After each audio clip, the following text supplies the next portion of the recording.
Let's get it.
Hello, ladies and gentlemen. Welcome to PMCO Wildcard Finals Day 4.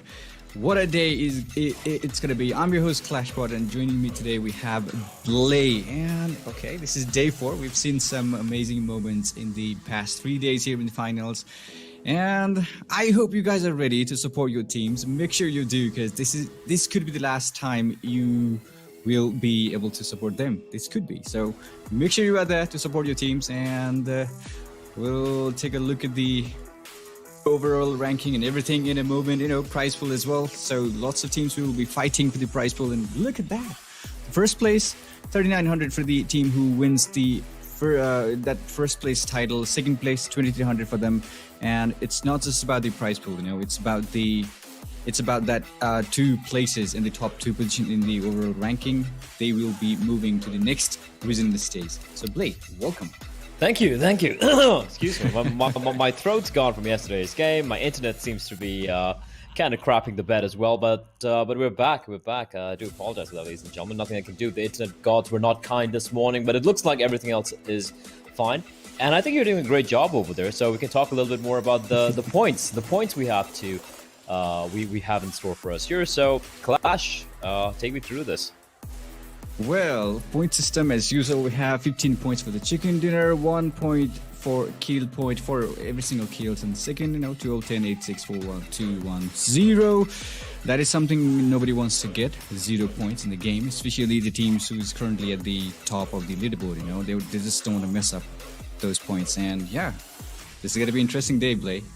It is indeed going to be an interesting day, and I mean, everything on the line, final day and all of that in the PMCO Spring Split Wildcard 2021.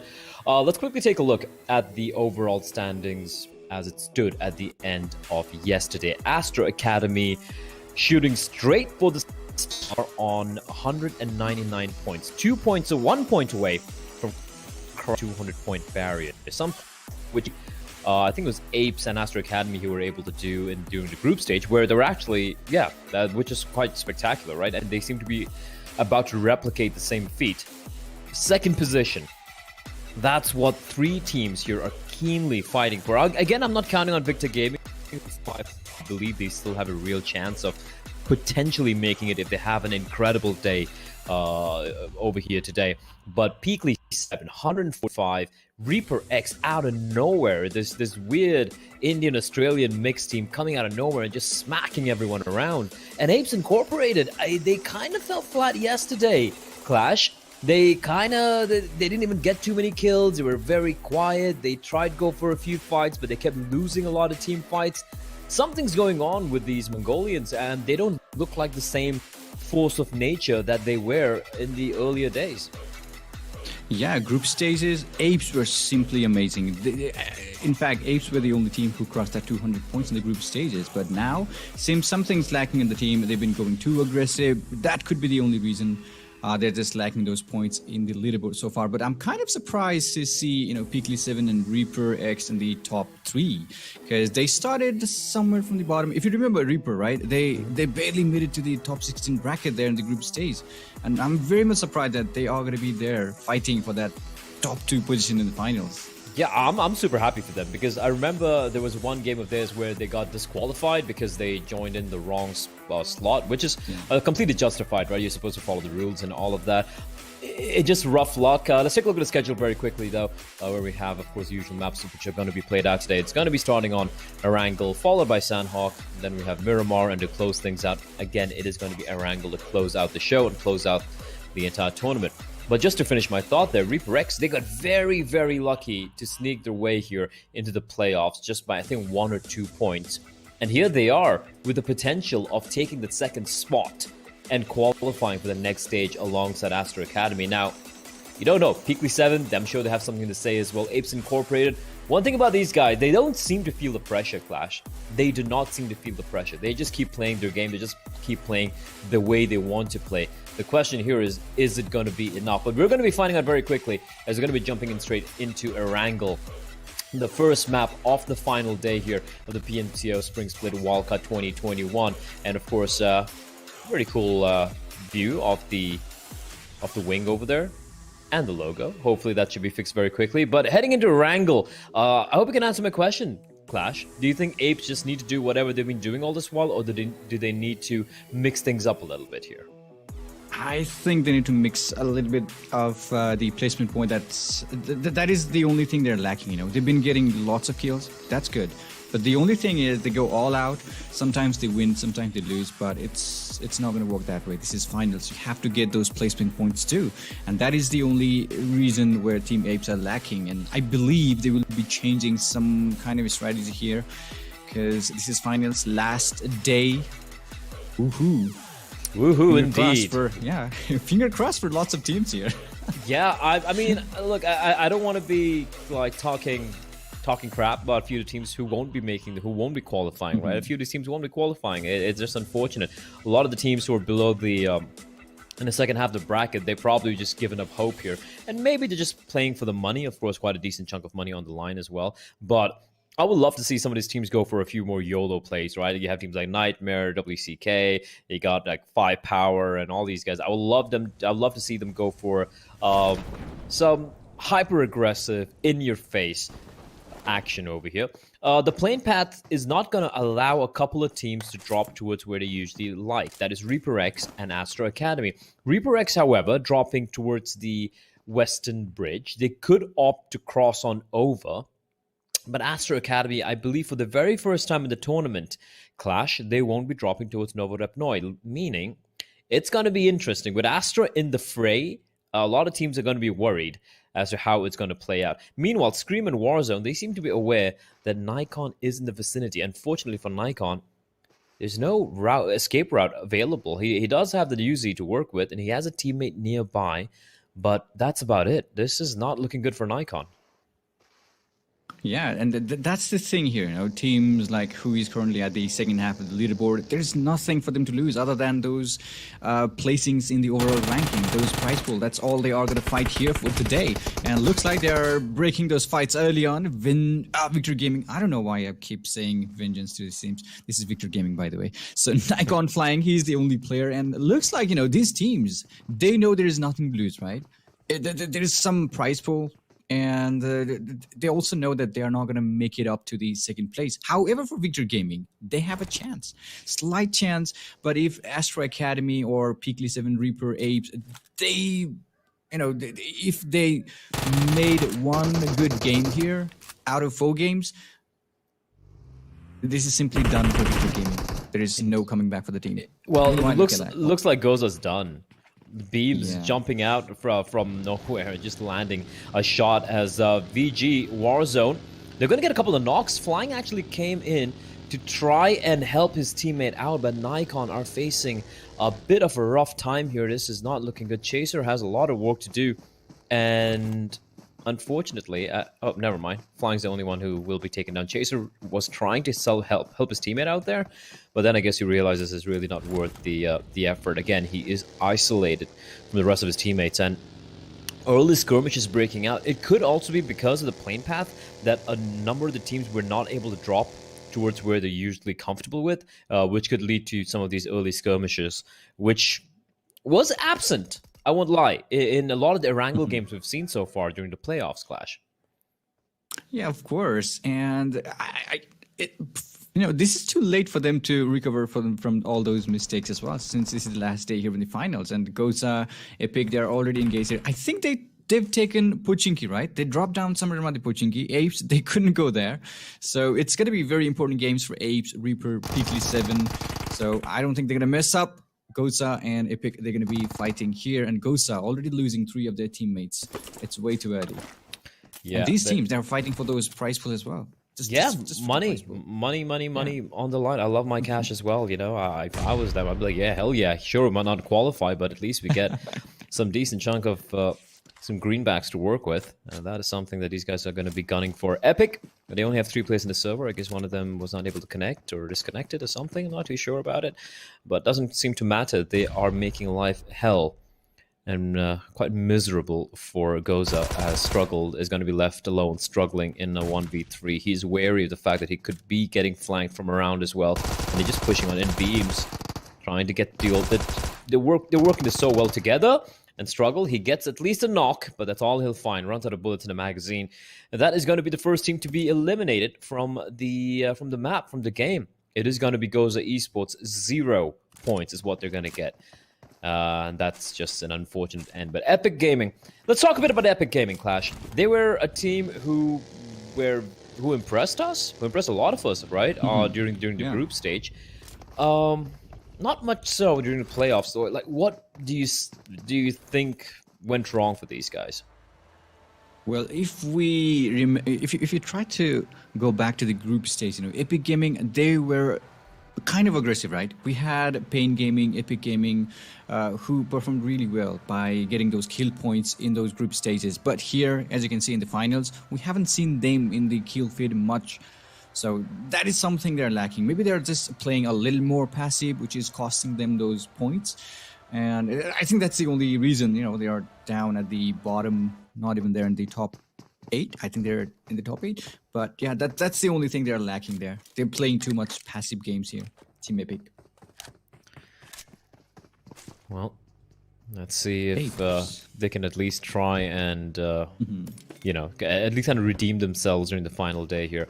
Apes, as usual, Pochinki. It's their base. It's their home base. They've looted up, and now they're going to be heading towards their favorite picnic location, up towards that little hill over there.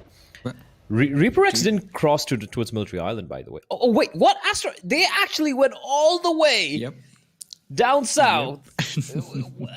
I don't even know what to say. I can respect that. I respect the commitment. They're like, we're going to go to Novo. But the plane path's not towards Novo. We're going to go towards Novo. We don't care. And they've done it. Oh, my God. It's not even inside the circle there. They just went all out, found a couple of vehicles, grabbed a couple of vehicles, and boom, let's go Novo, guys. This is our last day here in Erangel. Second last time we will be playing Erangel here in the PMCO Wildcard. Why not enjoy our Novo Ripney hometown? That must be something they were thinking here. And Astra Academy, I don't think they've anything to lose here, because one good game, that's all they need. One good game. One good game is all they need, indeed, and that's something which could be said for multiple number of teams here. PeaklySeven, I haven't seen them around the kill feed. They've been very, very quiet. You're talking about ReaperX. We saw them. They didn't head towards Military Island, though. They were towards the ferry pier area, so they're going to be playing this one a little bit more safe. They're a team who would be definitely looking to have a good couple of games here today. And then, of course, we have Apes Incorporated, who, despite having a substantial lead early on, it has been whittled away, and we've had 2 teams catch up to them. So they've been looking to do what they do best, which is just frag. And even though we keep slashing, we'd love to see them, play for placement points a little bit more as well. I feel like they don't seem to care. I feel like they just want to have fun in the server, killing everyone they can find. And I can respect that. I can really respect that, because it's given us some of the most exciting moments we've seen so far in the tournament. Yeah, they're like, okay, enjoy the moment while you can. Probably, yes. And yeah, I would love to see them in the top 2, to be honest, right? In that top 2 in the leaderboard. But only time will tell what's going to happen here. Reaper, however, they haven't gone all the way to the Military Island, which is a good move. And Astra Academy, since they have nothing to lose, they'll be chilling out in the Novo Ripney, out in that blue circle for some time. So yeah, it looks it's actually the first game is the top 7 teams. They still have a little bit of hope that they would be able to qualify for the next regional stage, because 100+ points. Of course, they got 4 games here. If they manage to pull out good number of points in every single games, they can be there in the top 2 position. However, it's going to be really, really tough for those players like who just above that 100+ points, 102, 107. It's going to be difficult for them. So chicken dinner and some kills is what they need. But let me remind you, Team Apes, Reaper, and PeaklySeven, they are so close. So close. About 8 points difference between these teams. Mm-hmm. And that's not much, right? That's not much at all. And also you got to remember, like, it's not just about these other teams, like, the 5th, 6th, 7th, 8th place teams getting the points. They also have to rely on the hope that PeaklySeven, Apes, and ReaperX have bad games, right? Because if PeaklySeven, ReaperX, and APES, they don't have a single bad game, doesn't matter how many points you get. So even if you go from 100 to, let's say, 180 or 190, doesn't matter because APES are going to be going past 200 and everyone else. And speaking of the APES, Hustler is going to get a knock onto No Mercy from Unity. The res has come on in, is laying down some covering fire. This is a bit of a different approach from APES, though. They're going to be playing towards the edge of Pochinki, not opting to, just get down on the ground towards the little hillock where they like to play towards. They're going to be playing from the building, the compound over here. And I do believe this is the church, yeah? Is this a church? Well, yeah, it is. Yeah, it looks like they don't want to be surprised anymore. Like they're playing differently. They're playing. They're evolving. They're evolving, Clash. It's war for the ranking of the apes. Position for the apes. The ranking of the apes. I don't know how that sounds. Oh, come on. It works. I'll take it. 10 points for that. Yeah, they're basically channeling their interior Planet of the Apes storyline. I forgot what the name of the character in the movie was called. Caesar. There we go. Caesar. Oh yeah. I wonder who Caesar is for apes here. I'm not too sure about if they have a fixed in-game leader, but meantime, a bit of a skirmish breaking out here. Epic, they were down to just 3 members. Actually, they have only 3 members. Yeah, they got a team wipe earlier where they got 4 kills. So they'll be looking for more, perhaps. Not really much to lose here for a lot of these teams. For a lot of these teams, it's about trying to, like we mentioned earlier, get as much of get the lion's share of the prize pool. As Domi will be spotted out by Dexter, and the knock will come on in, and Domi's out in the open. Thankfully, Sunny is in the vicinity to deploy a couple of smokes to cover him. He's going to create a bit of a tunnel of smokes for him to make his way towards Beams towards Domi, to get the res. Beams also taking quite a bit of damage as Nightmare, making life a bit miserable here. In the meantime, we do have a battle between Pain and VG breaking out, and Victor Gaming are feeling the brunt of Doggy's wrath. Scream does reply back. You can take a look at them. Just trying to narrate what I can see here from the minimap. And there we go. Finally, we do see the fight breaking out. Scream is going to get another knock. He's got a couple of knocks here. And for the side of VG, 2 players still standing. And Scream is going to come to rescue his teammate. The res is going to be coming on in. Meanwhile, Warzone duking it out against Blake. Battle of the Ridge. Warzone AK in hand. He wants to win this duel, but he's going to be knocked down right before he can get into some cover. And that is not a good sign for VG. Blake doing a good job winning that duel, but how many teammates does he have behind him? It looks like he's all by his lonesome. And he's pretty much in a 1v2. The good thing for him is he's got that cover. So if VG does push on in to try and res a teammate, Blake can potentially isolate these fights and get a couple of 1v1s, but the nade could sail on in and make life very, very miserable indeed. It's going to fall a bit short of his position, and then reply nade from him, that's going to be really good. In the meantime, we can see Hershey is single-handedly demolishing NepalEsports. He's going to wipe them out all by his lonesome. Hershey doing a fantastic job, but right now, Blake, what can he do? Everyone's dead around him. And nades and Molotovs sailing past. He needs to find someone who's going to spot out Scream. Deals a bit of damage. Benur is trying to lay down a bit of suppressing fire. And somehow Scream has managed to push his way in. And he's not even going for the res. He just might be going in for the hunt, trying to finish it off. And this could be a mistake, in my opinion. He's taking an isolated duel. He's taking a 1v1 duel. And Blake is dealing the damage to the Scar L. And he's not going to find anything more. Scream is single-handedly pretty much going to wipe out his opponents there. It came very close. Scream kind of low in health, but well played by VG at the end, as they will eliminate Pain Gaming, who only get 1 kill point to their name. It looks like Team Victor Gaming, they're just, leaving the moment and also getting those kill points, which is required for them. As I told you, those teams who is currently in the leaderboard with 100+ points, they have a chance. Not much, but they have a chance. So why not try it? And Victor Gaming, well, that was a good point for them. And also, the circle is shrinking time and again. I'm kind of surprised by Nightmare, though. They are currently at the bottom of the tournament. I don't know. They started well in the group stages. They crossed 100+ points in the group stage as well, but not here in the finals. They're struggling even to get 50 points. I don't know what's going on. Yeah, right? Like, if you look at everyone else, even the 14th, 15th, 13th position, even though they're struggling quite a bit as well. They're still kind of close to each other, right? Like 40, 50 points, thereabouts. And Nightmare, they have had, like, I think one game, that's about it. It has been very, very... Oh, that was almost a perfect nade from Dexter there, and he's going to finish out a job. He's going to get the knock onto Domi. And Domi has to... He needs help very quickly. He's bleeding out real fast here. And look at the circle. Look at that circle. Oh my god. That circle could be... oh, that could be nasty. That could be nasty clash. It's a bit of an island. Center.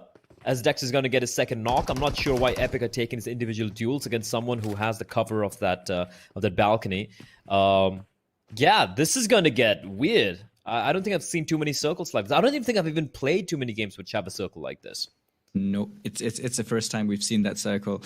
But you know what? When everybody's fighting down here towards the southern side of the map, PeaklySeven is shielding out to the northern side of the water town here. And it seems W2C, they will be joining fight here with the Nightmare. But as we talked about this earlier, you know, this is going to be battle for the prize pool only with these teams. And okay, Epic, still 3 players alive for the team, which is good. PeaklySeven, they are inside the circle, which is good. And I think they're going to play the same way they've been playing from group stages in the finals. You know, they're not going to change anything. Survive, get some placement point, that's it. Do not engage if you don't have to. Correct me if I'm wrong here, but like, I guess... the way they approach Erangel explains it a lot, because Erangel obviously is the most played map, right? We play 2 Erangels every day, and obviously that is the lion's share of the maps which you're going to be playing. And considering PeaklySeven really like heading towards the northern side of Erangel, where not too many teams like heading there, I guess it gives them it kind of winds up with them staying alive for as long as possible, right? You don't have to take too many duels, and I kind of feel that's the reason why they have so many placement points. The fact that they go up north where there's not much opposition to contend with, but right now we can see a bit of a skirmish breaking out here in this water-strewn area. It's a bit of a mini Venice, except instead of any nice old structures and buildings, there's instead a lot of people shooting each other with their guns. 720 FT, but the drawbridge will be taken down. But Action should be wary, should be careful, and he's going to get shot at from inside of the water. It is going to be Lion, and he will immediately get traded there. Once you get knocked down, there's nothing you can do. You will fall, and with that, WTC will be eliminated as well. And Astra Academy, well, they're going to open up their account. They got a couple of kills. Still a quiet game. And Hypes, P7. We mentioned P7. You said they were safely in the circle, but it looks like they got some pretty rude neighbors tossing in a couple of nades. And V is in a bit of a pickle. He's managed to scare away P7 for the time being, but there are 3 members of VG right next to him, and he is aware of this.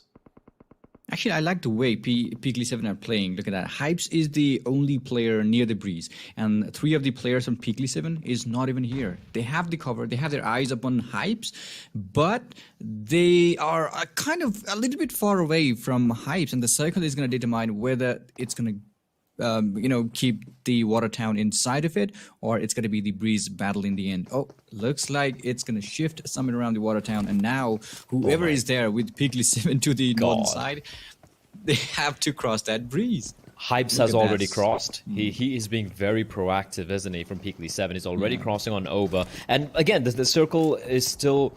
The bridge is still on this in the play zone. There's a bit of the island as well in the play zone, but like you pointed out, this water town, it's going to be a watery grave for a lot of these players, a lot of these teams. Astra Academy looking good, though. All 4 players alive. They don't have any immediate neighbors. Casper's going to finish off Warzone in the meantime.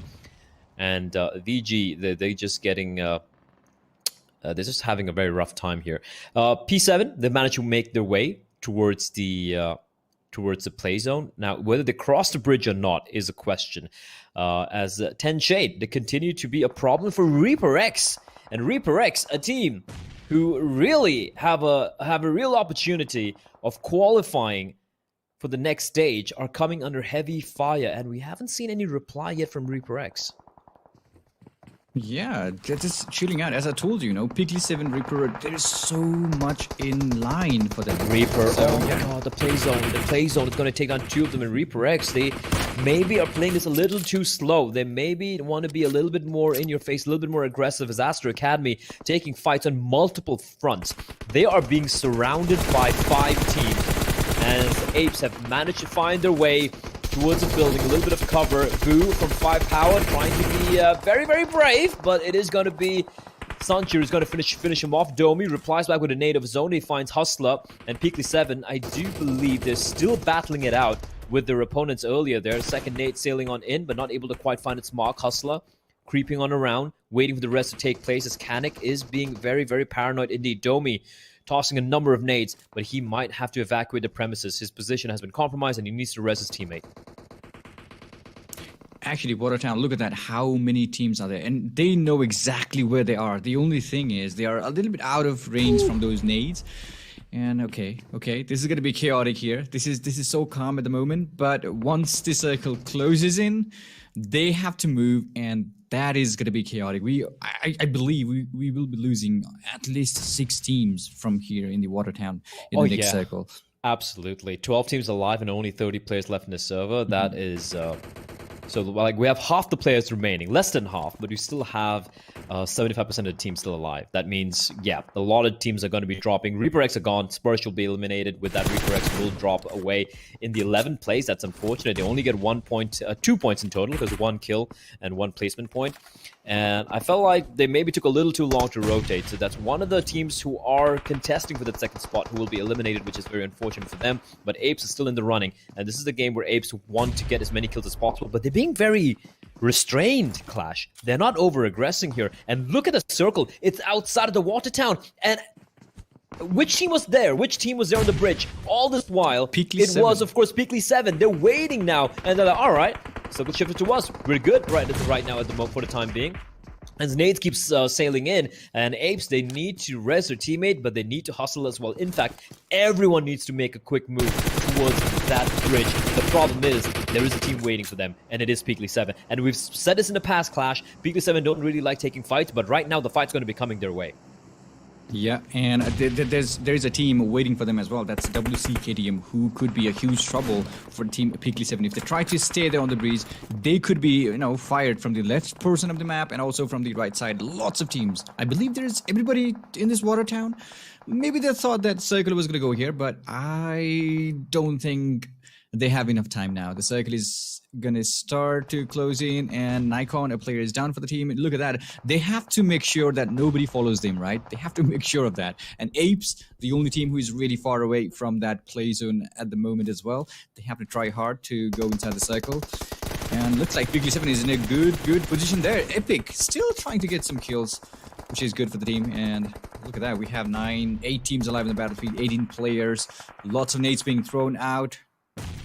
Second nade being tossed in as well. Yep. Bunny taking a bit of damage. Meanwhile, Apes are going up against Astra Academy.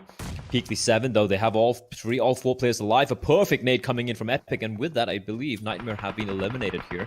And we are down now to the final 7 teams in the running. You were right. There were 12 teams. Now they're down to 7. 16 players left in the circle. Well, not really in the play zone, but they're still running on around trying to make their way in. White has been dropped for the time being. Top will be knocked down as well. Apes going against the Emperors of PMCO at the moment, and they're just taking every fight they can, being calculated. Nade's going to sail on in. Sancho should be careful. It just tickles him, though, as we have Epic Gaming who will bid us adieu for the time being. And this battle, Ape and Astra Academy, it is definitely starting to heat up. These nades are going to be deadly, and they are just keeping Apes at bay. And look at Scry just jumping down like a lunatic, looking to finish off Hustler. Another nade comes in, and Apes have been obliterated by Astra Academy. You come at the king, you best not miss. And unfortunately, Apes, well, bullets good, but not good enough. Yeah, that was a perfect nade. And also, PeaklySeven, they must be smiling right now if they've been looking at the kill feeds. They must be smiling because, okay, we don't have to, mess up with Apes. We are good. Just take some good kill. That's all we need. They're just chilling out here. 3 players alive, which is good. But we are down to 4 teams, 11 players alive. And PeaklySeven, they have the breeze. Look at Scooby.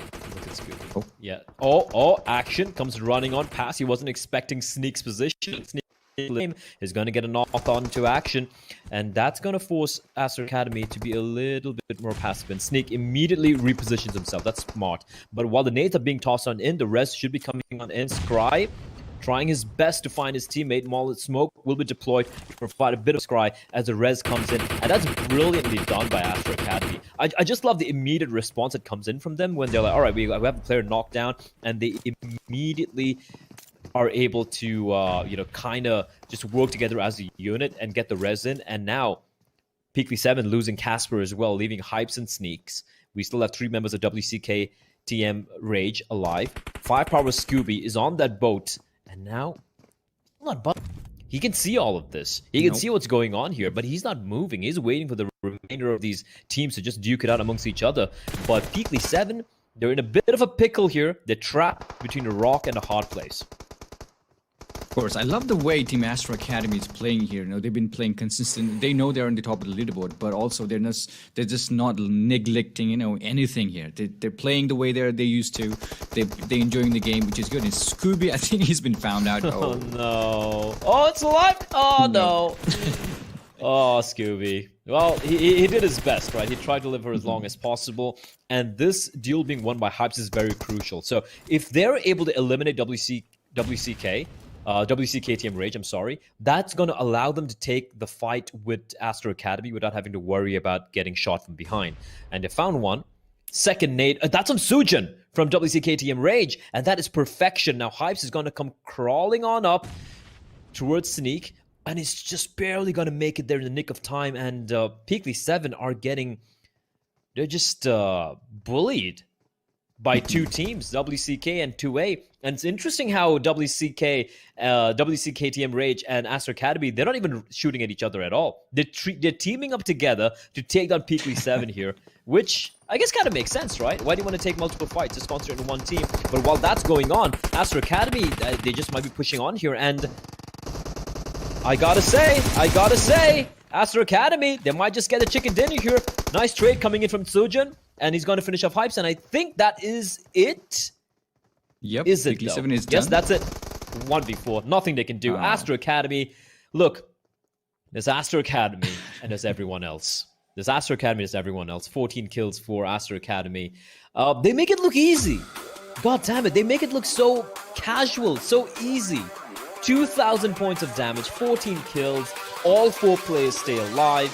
And I think they're now what, 228 points or something ludicrous. It's I've run out of adjectives to describe how good these guys are. But one team apart from Astra Academy who are going to be still very happy despite not getting the chicken dinner are going to be PeaklySeven Clash. They're going to be elated at the moment. Of course, not surprised by Astra Academy because they played the way they used to play before. Nothing changed at all. They went to the Nova Rifne, started well, finished up really beautifully, got that chicken dinner, lots of good kills. And PeaklySeven, they are happy, I know. Because Reaper, they got eliminated way too early. PeaklySeven, they ended up 3rd place. Not a bad way to end the first game, right? So, yeah, still 3 more games to go. Good luck to every single team, so you still have chance.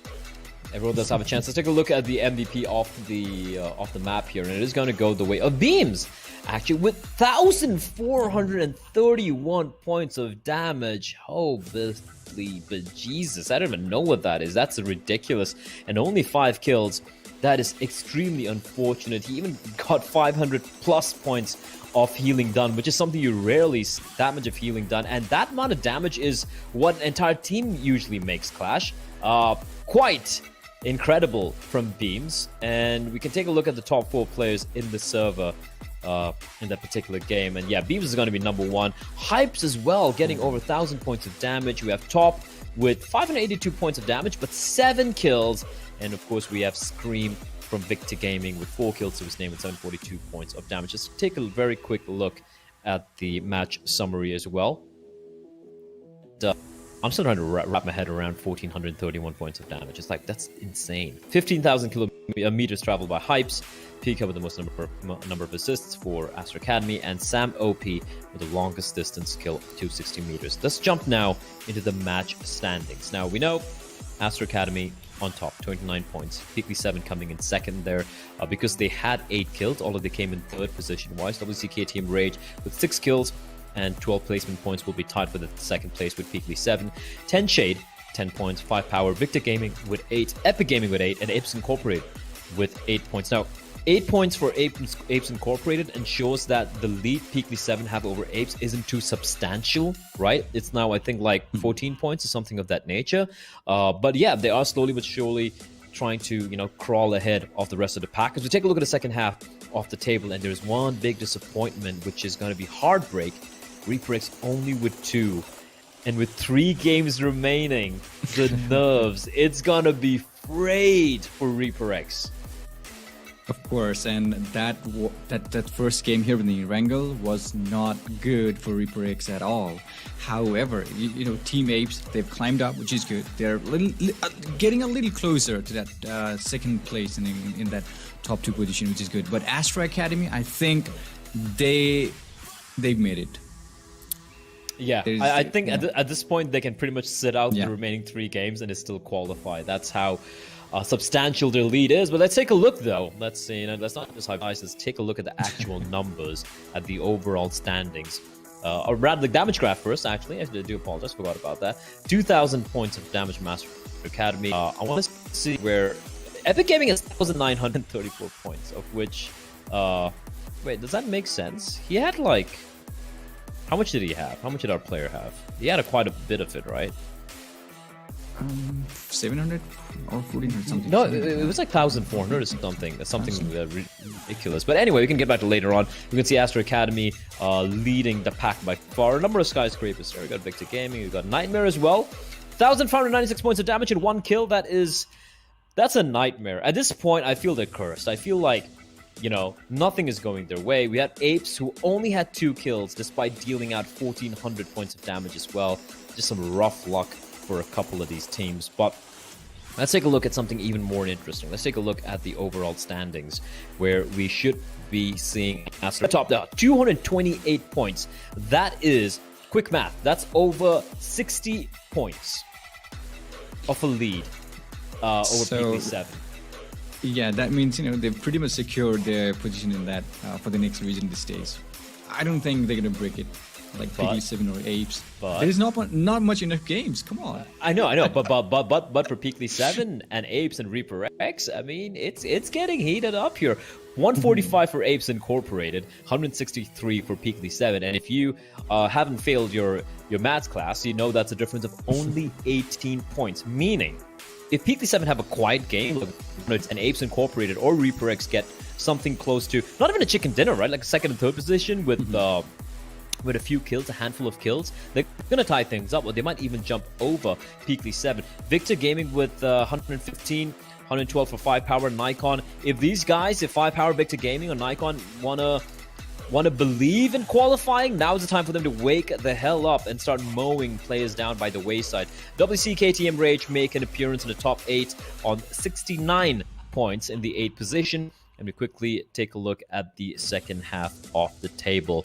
And while it's going to be Epic Gaming also on 69 points, we have 10 Shade, Pain Gaming, Unity, NepalEsports, WayToConqueror, Gozza, and Nightmare way down at the bottom. NepalEsports, 13th place, despite the fact that they did manage to get a chicken dinner. So they're not going to be very happy with that. They had a great game. Apart from that, it has been very, very quiet from NepalEsports, Unity as well.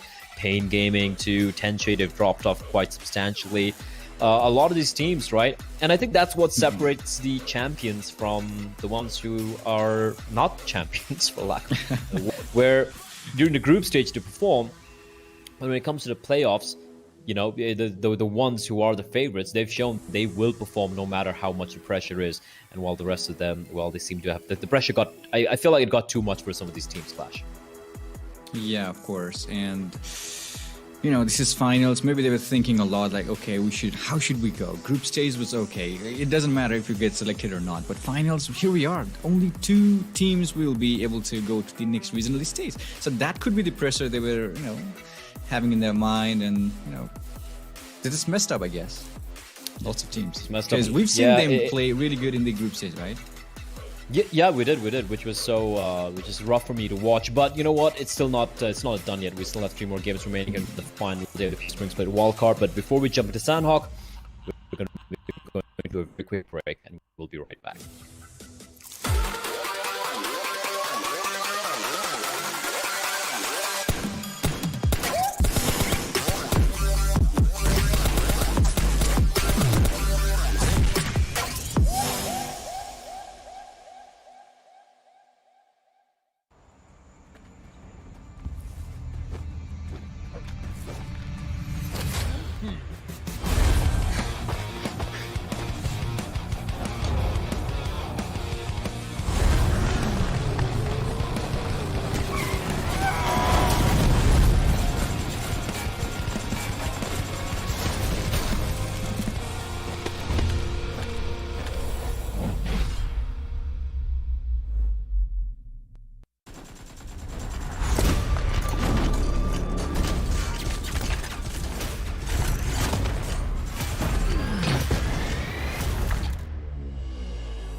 Welcome back, everyone, to more action PUBG Mobile Club Open Spring Split Wildcard 2021. It took me a few days, Clash, but I think I finally got the name right. Right? I think I finally got the full name right. I'm nailing it. I'm killing it. Unfortunately, it's also the final day.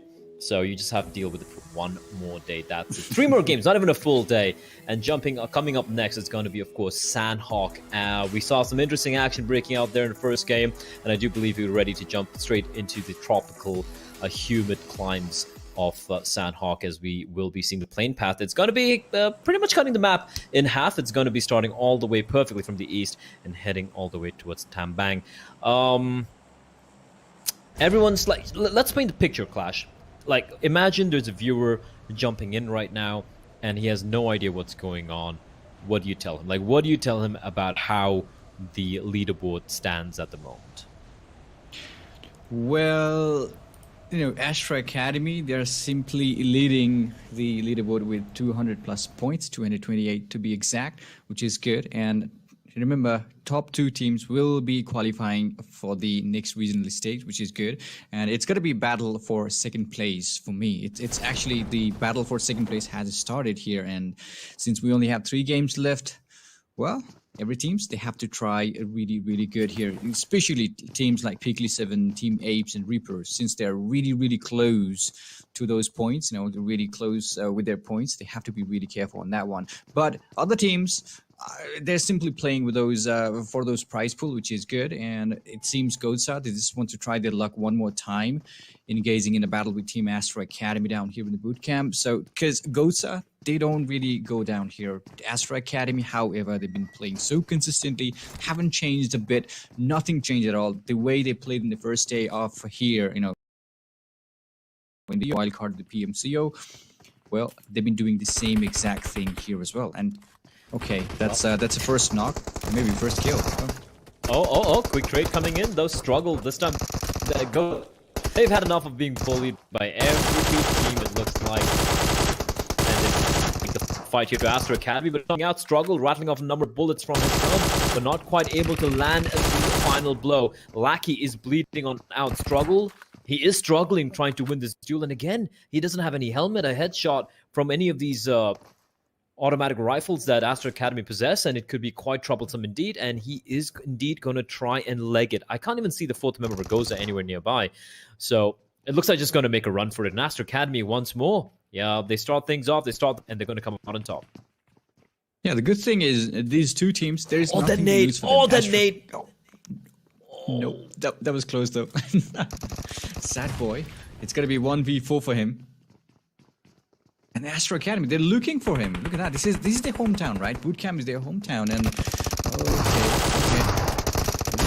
That's QBZ action going on between Astra Academy and the Sad Boy. Unfortunately, he will be going down.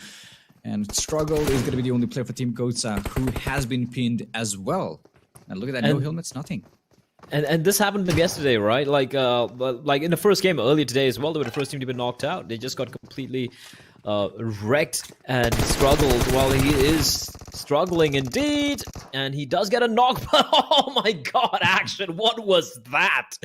He went flying past him with the Vector, just a flying shot, another flying drive-by by 10 Shade, and Hershey unfortunately will fall to his knees. And well, as the action does start to heat up, as we come down to the final few games of PMCO Spring Split Wildcard, it looks like we're going to be seeing definitely some interesting things coming out here. Some of these teams, when you have nothing to lose, you're going to be going for plays which you usually wouldn't be going for, right? And that is indeed something that does tickle my fancy. That makes me happy. I get to see some cool stuff coming out. Of course, and PeaklySeven, look at that, they're just chilling. They just enjoy the action there, that flying moment, stunt of the bike. I hope they enjoyed it. So yeah, talking about PeaklySeven, they're good in the map, they're actually good in the leaderboard as well. The only thing is, don't die too soon. Don't die before ReaperX. Don't die before APES. That's all they have to do to stay in that second place in the leaderboard, because it's a battle for, to be honest, it's going to be battle for the second place, right, Blay?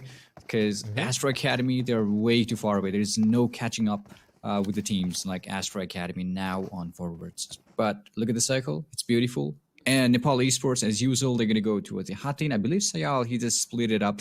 But it doesn't matter for the teams who is not in that top 5 or top 4 list. It's not going to matter a lot. It's just going to be a battle for prize pool for them. But the teams like PeaklySeven, APES, and Reaper, every single kill, every single placement point it's worth more than a diamond. You know, it's more than worth more than a diamond for these teams. Indeed. It is worth a lot for a lot of these teams. And it's interesting to see how for some teams, different things, right? Like you pointed out, for Astra Academy, it's qualifying and making it to the next stage. For the top 4 teams, it's about qualifying. For the rest of them, it's about the money. It's about bragging rights, about saving. It's about trying to make statements before they will have to bid us farewell. And teams, like we spoke about earlier, have disappointed a bit, right? They haven't really delivered the way we expected them to during the playoffs. Nightmare being one of them. We've seen 5Power struggle a little bit as well. I really thought 5Power will be a team competing against, you know, the likes of APES and Astra Academy, but they've kind of fallen off during the playoffs. But while they have fallen off, a couple of teams have risen up to the occasion, right? ReaperX, PeaklySeven. Yeah, they play consistent, safe, by the numbers PUBG Mobile, where they do basically risk analysis, and they play they have a sort of approach where they try to mitigate the risk. They try to play it much more safer. They're trying to ensure high placings. It's a different approach compared to, let's say, APES, or even Astra Academy for that matter, who, in my opinion, plays the best PUBG Mobile here in the server. As Casper will be finished off by Opti, and we did see him next to the bridge earlier. I'm surprised he wasn't next to his teammates, though. And that's PeaklySeven coming under fire early on from a team who have nothing to lose. That is WayToConqueror. That's going to be a really, really problematic situation for Team PeaklySeven as well, because they can't lose even one single player right now here in the Sanhok. Because, you know, this is Sanhok. This is so small map. As the circle shifts in, as the circle swings in, you have to be in the perfect position. Meanwhile, we have Team Epic. They found Team Unity right ahead of him. Easy win. That was really close. I think you could see a little bit of his body just trying to take the knock, but okay, that's not going to happen here. Epic, however, they are all good here with 4 players alive. And look at the map. We have 2 teams from NepalEsports, and Team WC KTM as well towards the northern side of the map. There is Nightmare, who's taking a knock. Dexter is down on his knees. That's 5Power to the other side. Yeah, Nightmare have been keeping an eye on as to where 5Power have been heading towards, and Bunny peering around the side of the trunk. He will be peppered by a couple of shots from Mondo. He needs to try and res his teammate here. The problem is Dexter's position. I don't think he's aware of it. Mondo's his back might be exposed while he is so focused on taking out Bunny. What does he do here? He doesn't seem to have any utility either to deploy. As Lion's going to push up against Astra Academy. Okay, Lion. All right, let's go. Astra Academy now. Angry, looking for more, but Lion's going to find another one. Astra Academy are taking a lot of damage from the King of the Jungle, and Lion's doing a fantastic job just avoiding them, healing himself up. He can third party. He can see what Sky and Pika are on. Sky and Pika wondering what the hell is going on. Where the hell did Lion go off to? Big Little Tony now joining the fray. He's going to be knocked, but they won't be expecting Lion nearby, or will they? The nade sails on in. That's not going to find much damage. Lion will not, however, get another kill, and that is going to be Pika avenging his teammates, but then he in turn will be taken down, and that, I believe, is Astra Academy getting knocked out in the 15th place. They still get 6 points, though, but they will get knocked out very, very early. And that means a lot of the teams make that every team in the server right now are going to be thanking WC KTM Rage and breathing a huge, huge sigh of relief.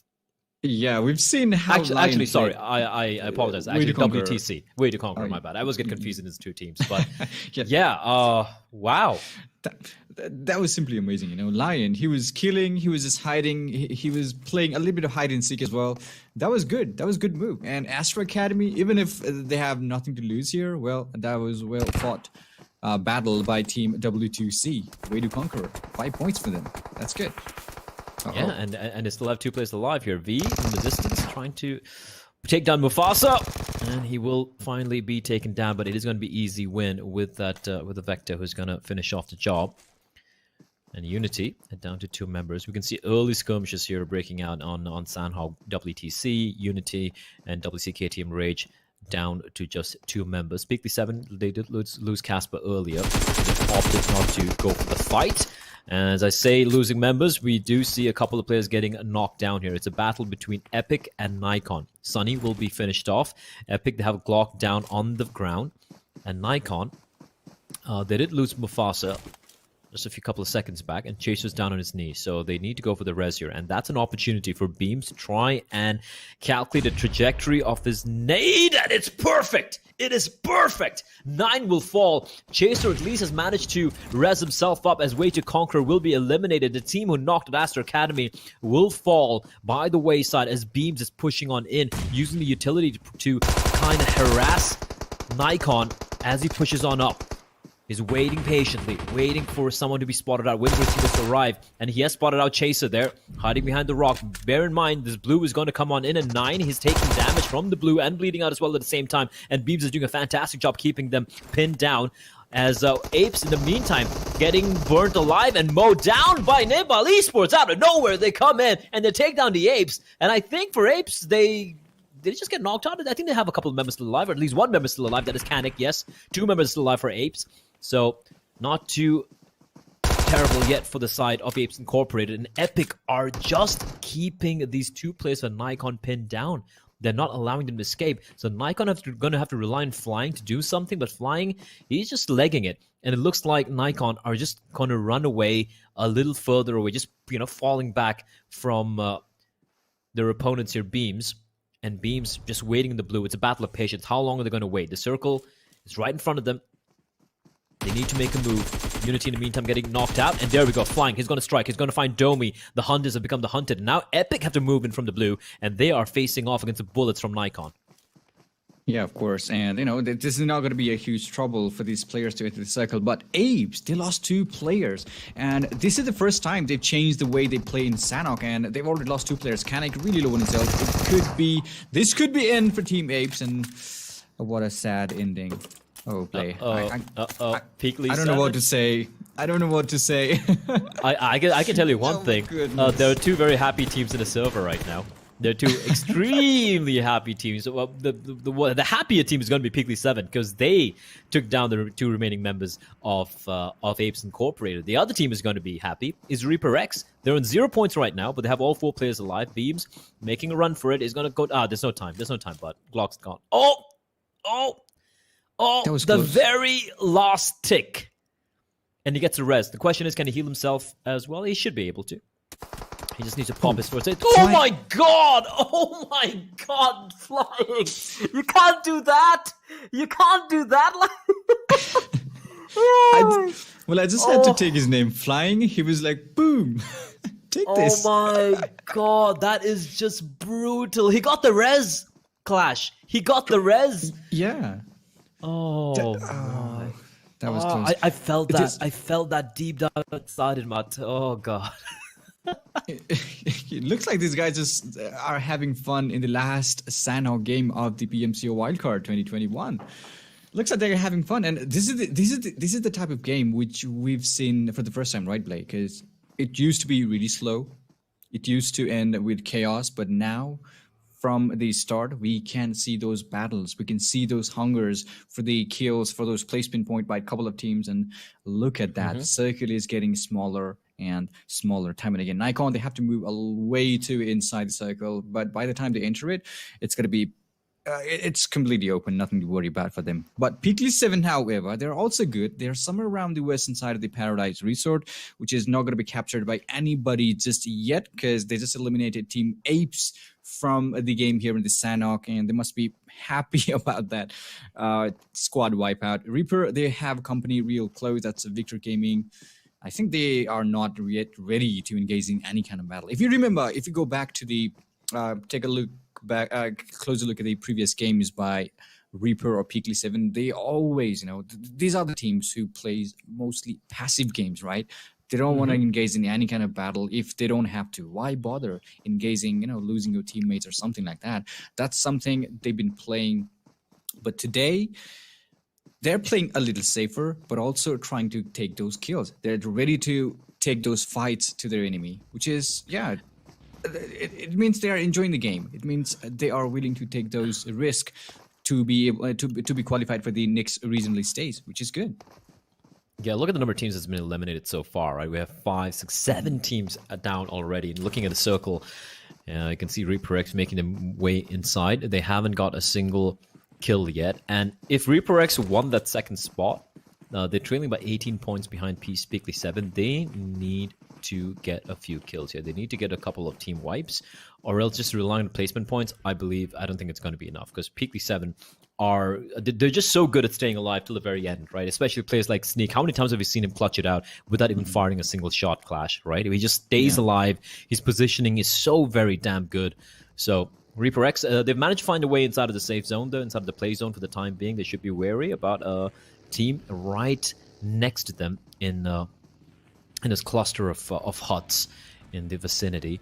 And Exodia is in a very dangerous journey here. He could be trying to be the decoy for his team, right? Running around, driving around, trying to draw out a couple of shots. As VG, they're not budging, but they're coming under fire. Hershey from above, from that sniper nest, is it out as ReaperX is going to find Boo. That is going to be Sparsh taking down Boo from 5 power. And for the side of 5 power, Mondo. Everyone seems to have a compound, apart from ReaperX. But from ReaperX, it's spread quite thin. But they do have those trees and that rock for some cover. And Riley from 10 Shade, from afar, is going to find Exodia. And Exodia leading out in the open. Oh, Hersey, he falls down as well. That's two different types of game coming from Reaper and PeaklySeven. Two different teams, two different types of game. PeaklySeven, they're playing with the edges of the circle. However, Reaper, they are willing to enter to that play zone before the play zone forces them to. So that's kind of interesting. But they've got a player down. I hope they got some cover to revive their teammates in time. But they will be surrounded by at least 2 or 3 teams if they stay there exactly there where they are. That's going to be a problematic moment for Team ReaperX. However, PeaklySeven, they're just chilling out to the western side. It seems like they're going to pull off this fight as well. Well, let's see if they... they're not really partaking in any of the bullet festivities. And as you pointed out, ReaperX Exodia has been res, so he's pretty much healed and ready. Popping a couple of energy drinks as well to get his health to 100, to a full 100. And yeah, you said it, PeaklySeven, they're not budging. ReaperX down next to that cluster of teams, 5 power, Nightmare, 10 Shade, VG, and NAIKON as well joining the fray.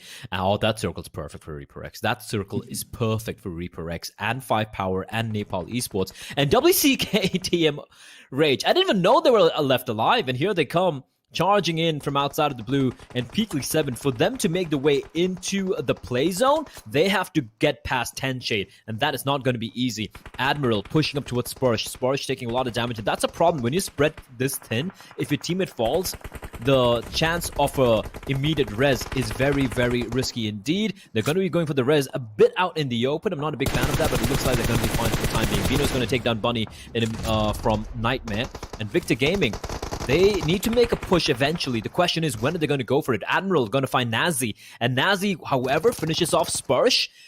The trades are thick and fast. Admiral trying to find Arco. Arco will fall. And with that, that is going to be another team which will be eliminated. It will be Nightmare. And we're now down to the final 8 teams and 23 left alive.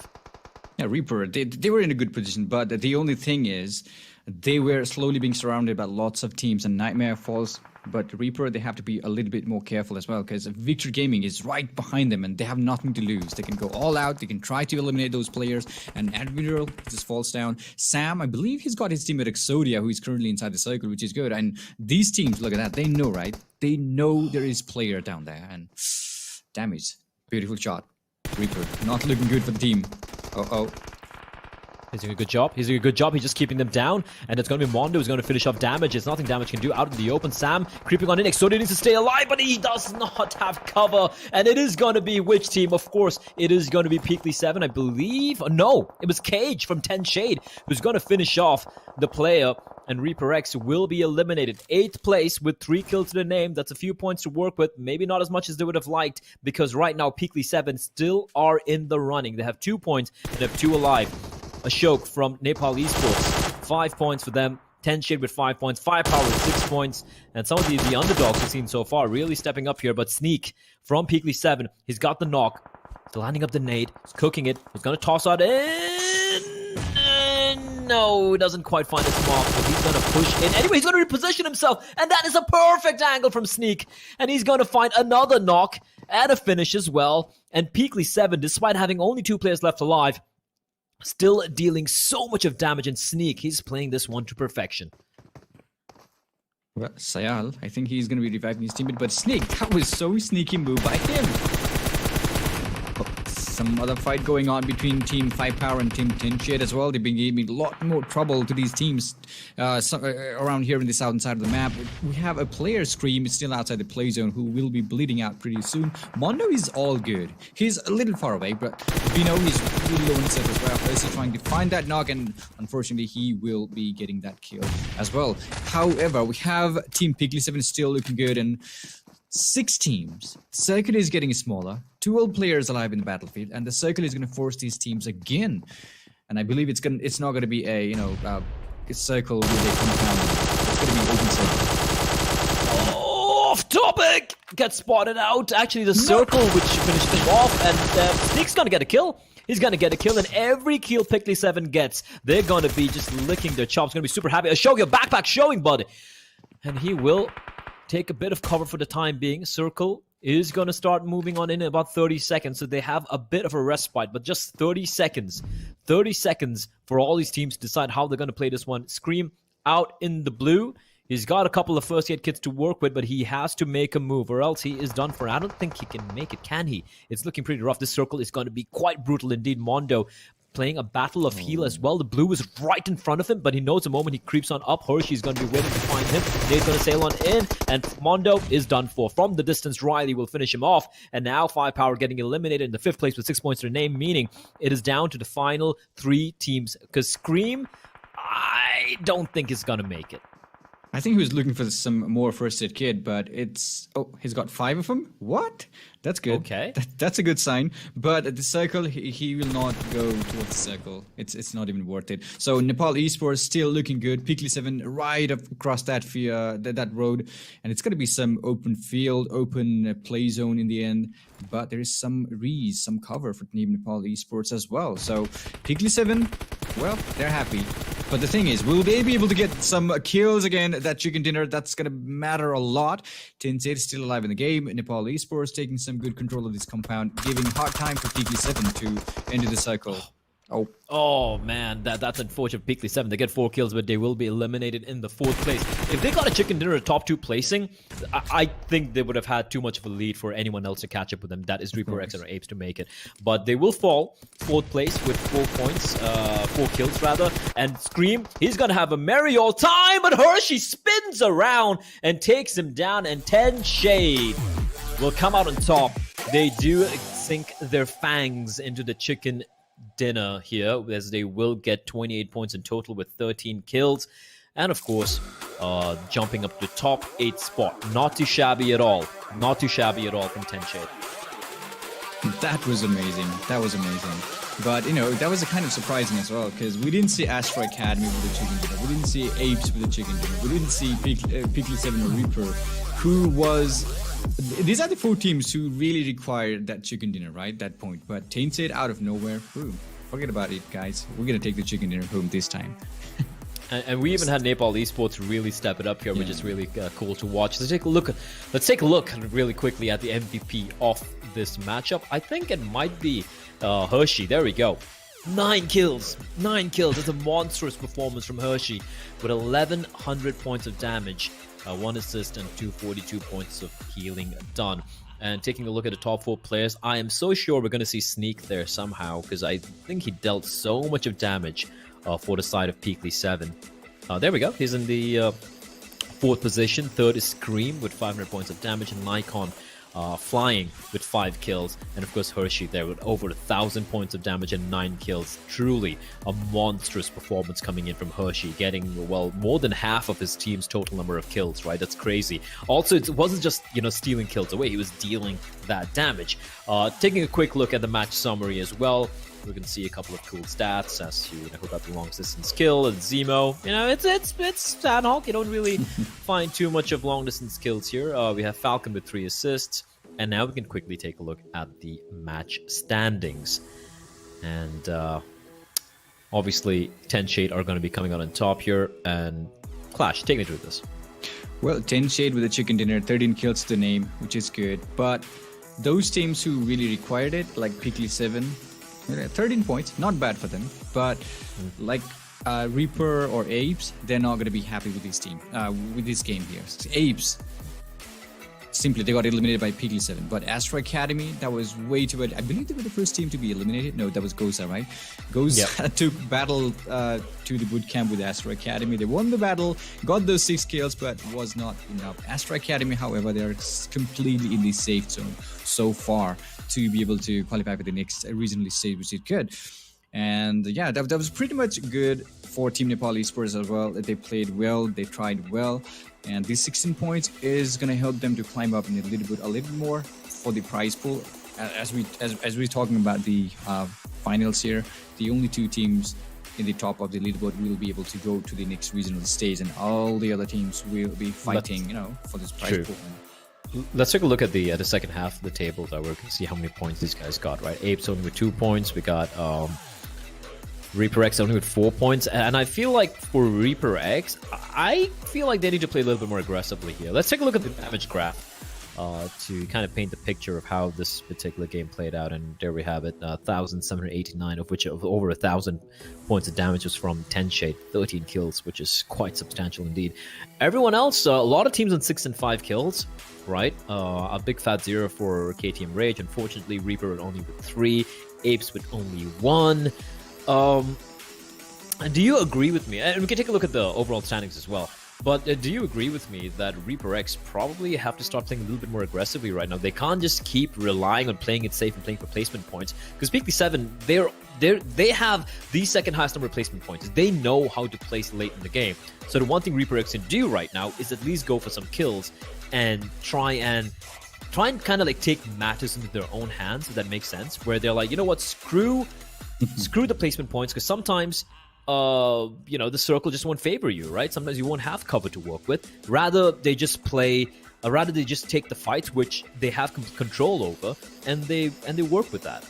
Yeah, but I think they tried the same thing at the Sanhok, and that didn't work out, right? Because PeaklySeven, they were trying to focus, they were actually focusing on that placement point, playing with the edges of the circle. However, Reaper, I think they wanted those kills, so they entered somewhere around the dead center of the play zone and tried to engage with lots of teams around there. Maybe they were trying to get some kill points. Unfortunately, they got eliminated, and that's the risk they're willing to take, and which didn't work out in the Sanhok. Hopefully they will do well in the Miramar, since we have 2 more games today in the finals. So hopefully they will do that, step up in their games and get some more kills. Hopefully we see that. Hopefully we see a few of these teams here. We see KTM Rage, WayToConqueror, Pain Gaming, Epic Gaming, Unity, Gozza, Nightmare, and NepalEsports. I know they're not going to qualify for the next stage, but hey, guys, I mean, there's money to play for, and also pride. Right? No one wants to be in the bottom. No one wants to be in the bottom 4. At least maybe you can make life miserable. Maybe you can drop in where APES are dropping towards. Maybe you can drop where Astra Academy are dropping towards, right? Like, you can make things a little bit more interesting. You can ruin a few days here. But that's it for now. We're going to be going to a very quick break, ladies and gentlemen. And we will be back with more action here. We have 2 more games remaining in the tournament. This is, of course, the final day of the PMCO Spring Split Wildcard 2021. And after the break, we're going to be jumping into the final Miramar of the tournament. So don't go anywhere.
2 more games remain here, ladies and gentlemen, in the PUBG Mobile Club Open Spring Split Wildcard 2021. And it is my pleasure, alongside, of course, ClashPot47, to bring you guys all the action here. Let's take a very quick look, however, before we jump into the game, to a particular head-to-head.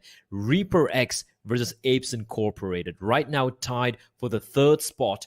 Both looking to dethrone PeaklySeven. And it's neck and neck here, Clash. Yeah, despite, Apes, they have more kills. They don't have that chicken dinner. But Reaper, they've been playing passively. They've been getting those chicken dinner in the game, which is good. And, equal points, 147. That's good. It's going to be a good battle to see, good game to see between these two teams here, since we'll be going towards the last Miramar of the tournament. The last Miramar of the tournament is indeed what we're going to be jumping into right now. We're wasting no more time here, ladies and gentlemen. And it is going to be starting all the way from the prison island and heading towards Impala, crossing Los Leones, leaving large tracts of the map pretty far away from the plane path. And knowing that many teams don't really like playing north of Miramar. In fact, none of these teams really like dropping towards the, north of San Martin or Hacienda del Patron. I'm assuming it's going to be a cluster of teams towards the southern side of the island, meaning if the play zone wants to wreak a little bit of havoc, an El Pozo play zone, a La Cabrera play zone, a Campo Militar play zone, I don't mind seeing that. I want to see some chaos here as we do enter the final Miramar of the tournament. Of course, it would be, a sight to see here, but I don't know where it's going to go. But the plane path is beautiful, and lots of teams, they're going, they're heading towards their regular drop location. Picado is where Team Apes are heading, which is good for them, and it's going to be really important 2 games for Team Apes, Reaper, and PeaklySeven too. I kind of wonder if they will be changing their strategy, because it's going to be a risky move for them. 2 more games left. Oh my God, I'm sorry. It's okay. The circle, it is perfectly where the plane path is, which makes me a little sad. This means that we won't be seeing any early rotations or any potential fights breaking out. But I could be wrong. We saw this in Sanhok. We saw in Erangel. Teams are ready to, get it on right now. They're ready to take some fights here. But we're going to have some fun in the prison island in the late game if the circle goes towards the, southern side of the map. Oh, yeah. Tasty. That would be fun. I think there's only 2 ways to enter the prison island, and that's going to be chaotic, and that's going to be crazy. So, yeah, the plane path, it's not allowing lots of teams to go towards the El Pozo or Montenovo as well. They're going to have to find a vehicle to go to those compounds to find some loot for the team.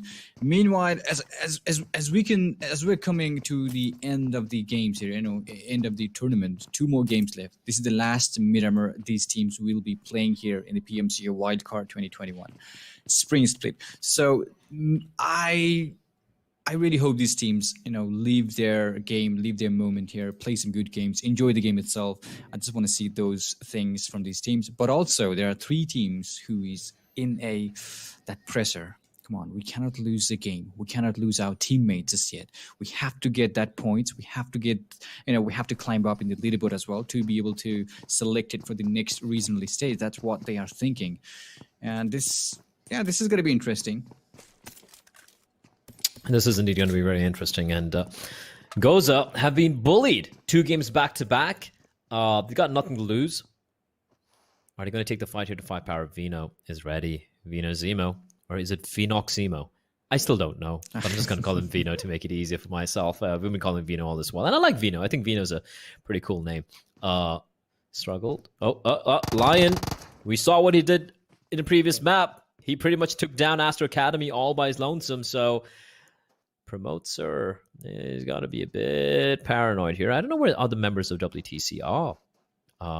Can't see them anywhere in the minimap. Is he alone? Is Lion alone? I mean, lions do like hunting in packs, but, well, right now, he is getting taken down. Are they going to punch him to death? Oh, they're going to punch him to death! Oh, they're going to punch him to death! That's a first. They're going to pan him! Oh, yeah. Oh my God!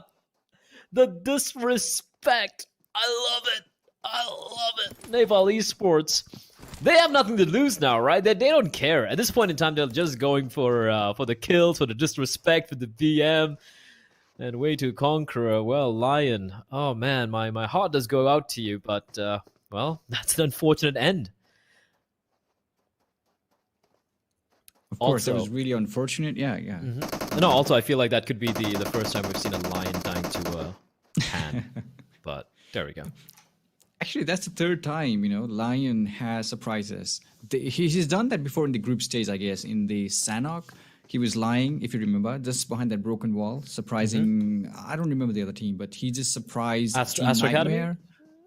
Oh, no, Nightmare. Astra, but I think that was Nightmare, yeah. They were just Nazi from Nightmare, I believe so. He was just running away from Nightmare. Here we go. It looks like Reaper. That's what I'm talking about. Reaper, they need a kill, and they are going after that. Yeah. Yeah, and this is something they desperately need to do. If they can't rely on a circle favoring them, if they can't rely on Lady Luck helping them out, they might as well take matters into their own hands and try and, take a few kills here. Exodia is trying to find Beams. Beams is using that smoke to make his way, and there's a bit of distraction. Epic. Domi's going to find Sparsh. Exodia, he can finish off the player here, and he's pushing on in. Domi's going to be knocked down now by Sam OP, and there are a couple of players arriving to the battle, but it looks like it's going to be a little too late here. Epic, Sunny, far away. Glock will be dropped, and one by one, Epic Gaming are falling by the wayside. He will be finished off as well, and Sunny, well, it's not looking good. It's not looking good at all. Meanwhile, 5Power taking the fight to Gozza, and once more Gozza, they just seem to be struggling. They've got a knock onto Scooby, but Boo is there to immediately res him, and Gozza are down to just the 2 members, and GozzaEsports, they haven't even had like one good game, I feel like. Even Nightmare had a good game here and there, but Gozza have struggled during the playoffs, Clash.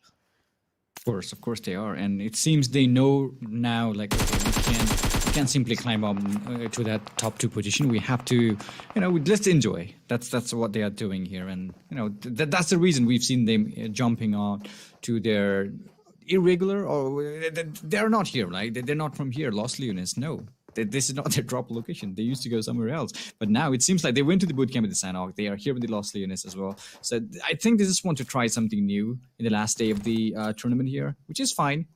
We can understand, which is fine. But okay, some fights gonna break out between these teams. Looks like they're still hungry for some kills. Yeah, Gozza. I mean, it's about a morale boost, right? I'm sure we're going to be seeing these teams play more tournaments in the future, right? And Mondo, he's pushing up. Sad Boy, he can third person, but he realizes there are 2 players for him to deal with. The nade is a little too... He doesn't cook it long enough. It's actually a smoke. My mistake. Sad Boy will actually drop Boo. And 5Power, they need to be careful here. I know they're hungry for these kills. I know they're hungry to take down the players of Gozza. But Gozza are doing a pretty good job keeping 5Power at bay. Mondo on his knees in the smoke. And Vino on 1 point of health. And he will be finished off. And it is going to be Gozza wiping out 5Power. How did that go wrong for 5Power? Oh my god, this is so unpredictable, Gozza, 5Power, every single team's here. They're just going all out, let's enjoy, let's kill some players, let's try our luck. They're just doing that, and looks like 5Power, that was a really bad moment for the team. So anyways, this is the last Miramar map of the PMCO Wildcard, guys, and remember, only top 2 teams will be qualified for the next regional stage as well. Meanwhile, we have lots of teams somewhere around the southwestern side of the map. That's PeaklySeven included. So lots of teams around PeaklySeven play. This is not looking good for the team, but as you can see, Team Apes, they left Picado. Now they're here in the open field, hoping to get some more kills, and that is what they're going to do. What they're gonna do. Oh, finds Hershey. Hershey, lucky to stay alive there, not taking a single point of damage, and he will escape for the time being. Let's see tension in the distance. Riley playing a dangerous game. That party van is a big target, and Hustler playing a bit of target practice with these vehicles. Okay, that is a very slow moving party bus indeed. He won't be found out, but Riley will be found. White will get the knock, and NAIKON will get the finisher. So, frag being stolen away by NAIKON, and one thing we know about the Apes is you don't want to take the food away from a rabid gorilla, and that could send APES in the direction of 10 shade. But considering what the overall rankings are right now, I would be surprised to see APES exercise a little bit more of caution and opt not to take fights they don't need to, right? They just want to... They need placement points right now. They need placement points. We know they're good for fights, right, Clash? I mean, when it comes to the final circle, they're so very good at taking fights at the very end. The problem with APES are they don't seem to make it to the final circle. Yeah, that's the only problem, you know. That's the only thing I've been pointing out from day one here in the finals. They've been aggressive. We've seen how aggressive they could go, and the only thing they were lacking was those placement points. If there are lots of teams around them, they can take the fight, but it depends where they are, because you can only find lots of teams here in the finals when it's going towards the final circle of the game. You can't simply find lots of teams right there when you jump off the plane. So that's the reason that's actually the one spot where Team APES are lacking, and hopefully they will do pretty good since only 2 games for them to get those points back and to be selected for the next regional stage as well. Meanwhile, it seems they are ready to take fight against Team NAIKON, moving slowly towards them. Yep, and one thing we realize as well is that you know, APES, as much as they try to not be over aggressive, I think it's in their blood. We have an AWM lying around. Unfortunately, no one nearby to make use of its of the beauty of the AWM. You know, just like we saw that in action yesterday, right? Was it from Astra Academy? I forget which player it was, but he was getting knocks and knocks and knocks. Yeah, I think that was Pika from Astra Academy. Oh yeah, you're right. Yeah. Speaking of sniper rifles, it is the M24 coming into action in Mufasa. He's gonna get a knock. You can see Reaper. They seem to be finally playing a little bit more aggressively, and this is good to see. They're gonna get 4 kills to the name right now, and a zig and zagging using the terrain to their advantage trying to spot someone out. And they see Nazi far away in the distance. A very optimistic spray from Sam with a scar. And none of the bullets will connect, but right now they are right next to Los Leones. They have these cluster of houses to work with. I like what they've done here. They moved outside of the buildings just to clear out the immediate vicinity. And okay, Admiral, like if he hits a shot, I'm just gonna eat my hat. I don't think that's gonna really land. But ReaperX are in a good spot right now, at least for the time being. Yeah, of course, and they need that kill as well. So that's why they are being a little more aggressive. That's not the Reaper. They are not the team who goes all out, you know, really aggressive in their games. They really like to play passively, but it seems there is nothing else to do for them. You know, placement points is not going to be enough. They have to get those kill points as well. That's why they just looted a building. They came out from those compounds and just trying to get those players around the map. 4 kills already, which is good for Team ReaperX. And looks like Team NepalEsports, they are going to be engaging here with Team KTM. 2 teams from Nepal, by the way. Okay, all right. There are no countrymen in the server, Clash. There is no, you know, nationality bias or whatever. They're playing for themselves. They're playing for the pride of the name they have here. And yeah, like you said, the 2 teams going up against each other. Taking a look at the circle, though, it is going to definitely favor these 2 teams. They're safely inside of the circle. APES right at the periphery. Astra Academy is still way up north, and they are not really making a quick move yet inside of the circle. Most of these teams are pretty comfortable, though. The southeastern side of the circle, bereft of anyone. There's no one there, which is curious. There's a lot of real estate, free real estate, up for grabs if anyone is looking to head on down to the southeast part. As we're going to be switching over towards NAIKON and Pain Gaming. NAIKON coming under fire, and Doggy going for the pretty far flying. He's going to go do a good job just holding the line, right? He's got backup if needs be, and Doggy's aware of this. He's going to try and toss a nade. Cooks it. Oh, that would have been a perfect nade. The second, though, NAIKON taking a lot of damage. That is flying from NAIKON. He's still alive. Second nade save. This time around, Doggy's going to find a Doggy. Just perfection with his nades, but a second nade being tossed in by NAIKON. Chaser and 9 doing great job with nades, keeping the remaining members of Pain at bay, but flying will be finished finished off. Time Doggy with yet another nade, being the bane of the member of NAIKON. Now a 3v4. Rambo coming towards this battle on his vehicle, and Nine's ready to greet him in a hail of bullets. And Nine with the AK-47, he should be finishing off Rambo here because Doggy, Saxy, and Blake, they're not budging. Allow the teammate to just bleed on out. And with that, now it's a 3v3. NAIKON, they've got the trade, they got the revenge. And this battle, it still continues. Pain, they still have that compound, beautifully done by Pain, but oh, they're still taking some damage. NAIKON, they're not leaving this place just like that, because come on, it's one-on-one trade. We know you guys are in there, a couple of nades, that's all we need to get you eliminated. It could be a perfect one. That was close. That was so close. That was close. Epic Gaming, meanwhile, getting eliminated. The Molotov is going to bone Saxy, and NAIKON Mufasa is going to take down Doggy and Pain. Well, they're feeling the brunt of the aggression from NAIKON, and NAIKON, it looks like the tables have turned indeed, and NAIKON are gonna chase down the final remaining member of Pain Gaming. Blake will fall, and with them, his team will come tumbling down. 5 Power, Pain Gaming, Epic Gaming, and WC KTM Rage will be the first 4 teams to be eliminated. And we're now down to the final 12. We still have 42 players left alive. A lot of these teams really haven't suffered too many casualties, as NepalEsports are taking a couple of pot shots towards PeaklySeven, who have made their way into the circle. And as we switch perspectives, it's going to be ReaperX now, taking the fight in Nightmare. They're pushing against him. They're pushing towards Arco, where he's all alone. He's going to deploy a Molotov he's got nades to work with.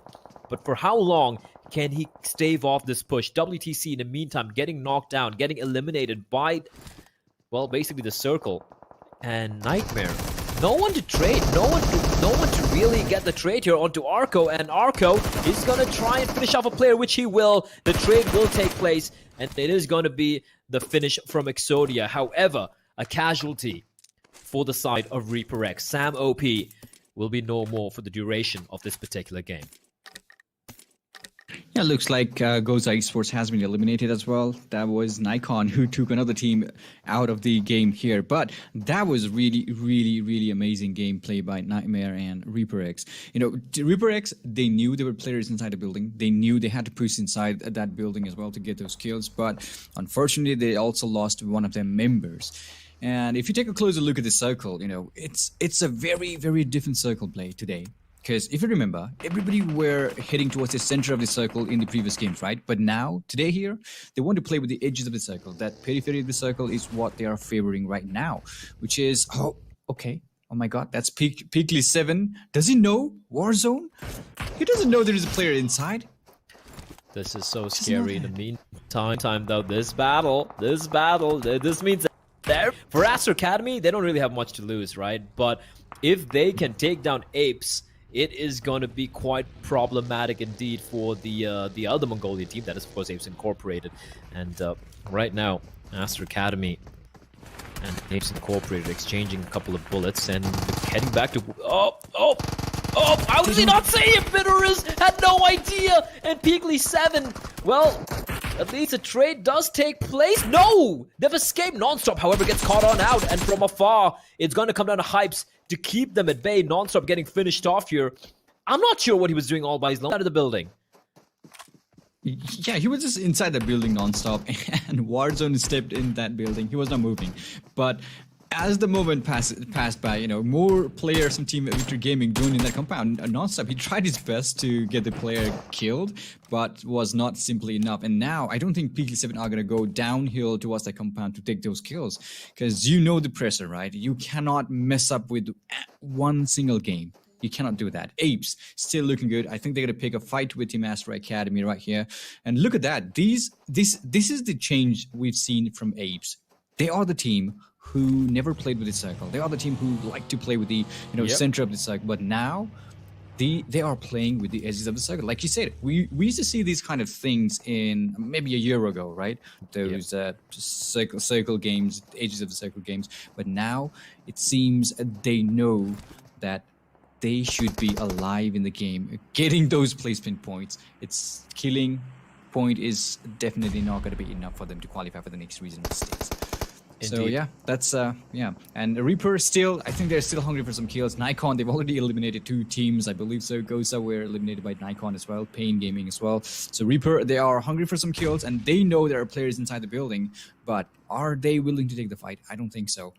I think they want to get control of the compound, right? Because this, I think, is one of, I think it might be the only compound, only cluster of buildings in the next play zone, and that could be problematic. Exodia pushing on up. Oh, this is great for Exodia. I don't know if he should be up. He might go for the reload, might get caught out. He's not going to check. He's not going to check. He's not going to check, and he's going to get taken down. That was a little too over-eager from Exodia, pushing on in all by his lonesome. So sure that there's no one nearby, but Chaser can't go in for the kill yet. He's been spotted out by Spursh, the AK-47 up close and personal, but he will be taken down as well. Admiral comes in for the rescue at the very last second, and with that, Team NAIKON will be eliminated. And even though 2 members are crawling on the ground for ReaperX, did it just get eliminated? No, I don't think so. I don't think so. They're still alive in the game, but NAIKON, they're giving really hard No, they're time out. to the teams. ReaperX are out. Oh, They just got somebody knocked else out. took them. It was top. I think it was Astra Academy joined the fray. So ReaperX, they get a few kills. They get 6 kills to their name, but they will drop on out in a 10th position. If you look at the right hand side, ladies and gentlemen, and ReaperX falling by the wayside means that APES Incorporated, they're now like, okay, it's our time to shine right now. It's our time to take the lead. And PeaklySeven is still in the running though. However, they're down to 1 solitary member. So APES Incorporated, they are looking to finish this one off. But NepalEsports are on a rampage. Clash, they're just popping off 10 points. 10 points! And they're looking for more, and they have all 4 players left alive and standing. Unity trying desperately to win this duel, but Reefus is going to get dropped by Ashok. Ashok going to run straight towards the smoke. Sile out in the open. He's got Jugu and Promoter in the backline providing covering fire. Some nice shots coming out, but they are getting shot in turn from, I do believe, is it VG? No, it's from Unity. And VG coming in from behind as well. A complete pandemonium, complete chaos. The NepalEsports, look at this. They have no fear. Couple more knocks coming in. Sile's going to find 2. And Unity, they're down to 1 member. 1 member to keep them alive. 3 members crawling around, nades sailing in from every single direction, and it's all down to No Mercy, and he's got to try and keep his team's hopes alive, but he will fall. And with that, Unity will be eliminated. And my, oh my, NepalEsports are on a tear at the moment. The game, you know, exactly the same type of game we were expecting from NepalEsports. They did well. Killed. They tried well. So Unity, they got eliminated to that's really unfortunate for the team. But NepalEsports, they really played well out there. APES, however, here now it's gonna be a battle between Team Astra Academy and Team APES. PeaklySeven, they're not there. Yeah, they got knocked out, and 15 kills for NepalEsports. Now Nightmare. They have the 1 member alive, it's Dexter. But this is a battle we've seen so many times. It's gone back and forth, but it looks like Astra Academy, they've had it. They are just looking to show who are the undisputed emperors of this map, the undisputed kings of this game. But White replies back, Sancho with a perfect nade as well. And now it's all down to White taking a battle against Scry. White down to about 40 points of health. He's got to win this duel, and he looks like he's not going to come out on top. APES will be eliminated. Astra Academy again coming out on top. 2 members still standing, and this is a chance for Dexter to strike, but it might be a little too late here. Pika making sure no one sneaks up from behind. He's been spotted out. Dexter, is he going to cook the nade? No, he's going to circle on around. He should have taken the nade, you know. He should have thrown that nade, because Pika is the only person inside that circle. Oh, come on, throw it. Is it? Throw it, just toss it up there. Do it. Does it? A little too late. Just 5 seconds too late. Pika will reposition himself, and the rest of the teammates have they've healed up, they're rezzed up, and they're going to be making the way here. And for Dexter, unfortunately, he does have a little bit of a ridge, but 3 members of Astra Academy. This is unprecedented from Astra Academy. How many chicken dinners do they have? I mean, Jesus Christ, leave something for someone. Dexter gets a knock. He's on a sliver of HP, and with a jumping shot, Pika is going to deal the final blow. Ladies and gentlemen, another chicken dinner. At this point, I don't even know what to say. I believe this is the 6th chicken dinner for Astra Academy, if I'm not wrong. Yeah, that was well played, you know. That's insane. With it have left 6 chicken dinners? 7? I've lost track. I've lost count, ladies and gentlemen. But Astra Academy, I think fantastic game. We can probably take a look at it once we get the overall standings. But wow, that was a fun Miramar, the final Miramar as well. But let's take a look at the MVP of that matchup, and it is of course going to be PMCO from NepalEsports. I mean, if they're going to go out, they're trying to go out in style. I can respect that. They're also they've also got 2 chicken dinners right now, NepalEsports, and with sorry, not 2 chicken dinners, only one chicken dinner, but they got 15 kills here, so I guess that's equal to a chicken dinner, maybe. 7 kills for PMCO, 1,007 points of damage, living up to the 007 name as well. We can take a look, of course, at the top 4 players as well. I'm sure we're going to have some appearances from a different number of players here. Mufasa from NAIKON with 920 points of damage, with only 2 kills. Action with 4 kills. Scream with 3 of his own. And we can take a look quickly at the match summary. And while you take a look at the numbers, but Clash, for me, APES, how close have they crawled their way towards PeaklySeven? What's the gap there? That's what I'm trying to calculate in my head, but my math, it's failing me. I wish I could help you, Blay, but same goes for me. I really have no idea what's the overall standing there between Team APES and PeaklySeven. We'll find that out pretty soon. We'll find out. Yeah, but NepalEsports, I believe that this was one of the best games they've played in the finals here. 15 kills. I feel like this might be the best game they've ever played in the entire tournament. Actually, 15 kills, just just completely mowing everyone down. Team wipes after team wipes. Astra Academy chicken dinner again.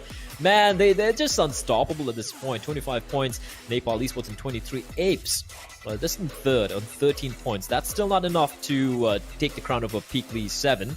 In the top 8, the names that jump out to me: Nightmare, 13 points, not bad at all, right? 12 placement points. They came in. It came down to the final 2 teams. Unfortunately, Dexter not able to clutch it out in the 1v3. They get 13 points. Victor Gaming with 10, NAIKON with 9, ReaperX with only 7, and Team Unity on 6. So for APES and ReaperX, they were tied, and now APES have a 6-point lead. Let's take a look at a second page where we will find how many points PeaklySeven have, and they have 1, and that means the lead they had is getting whittled down to maybe less than 10 points over APES, right? That's something like that. Let's take a look at the damage graph real quickly, and then we can jump into what everyone's been waiting for. NepalEsports, 2,283 points of damage, ludicrous amounts of damage being dealt there by the Nepali side. 15 points for them, 15 kills as well to to going alongside the number of damage it dealt. Coming in second was NAIKON with 1,940 points of damage with 8 kills to the name, and then of course Astra Academy, 10 kills and 1,200 points of damage. Let's jump on in now to the overall standings. I'm rubbing my hands in glee, and there we go.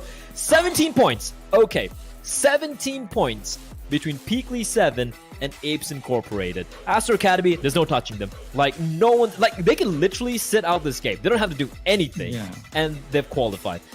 17 points between APES and PeaklySeven, and for ReaperX, it's 22 points. Is it doable? It is. Yes, but pretty much doable. Is it but plausible? You know what? Only one team will be able to do that. It's not that APES going to get that 15 plus points and Reaper's going to get 20 plus points.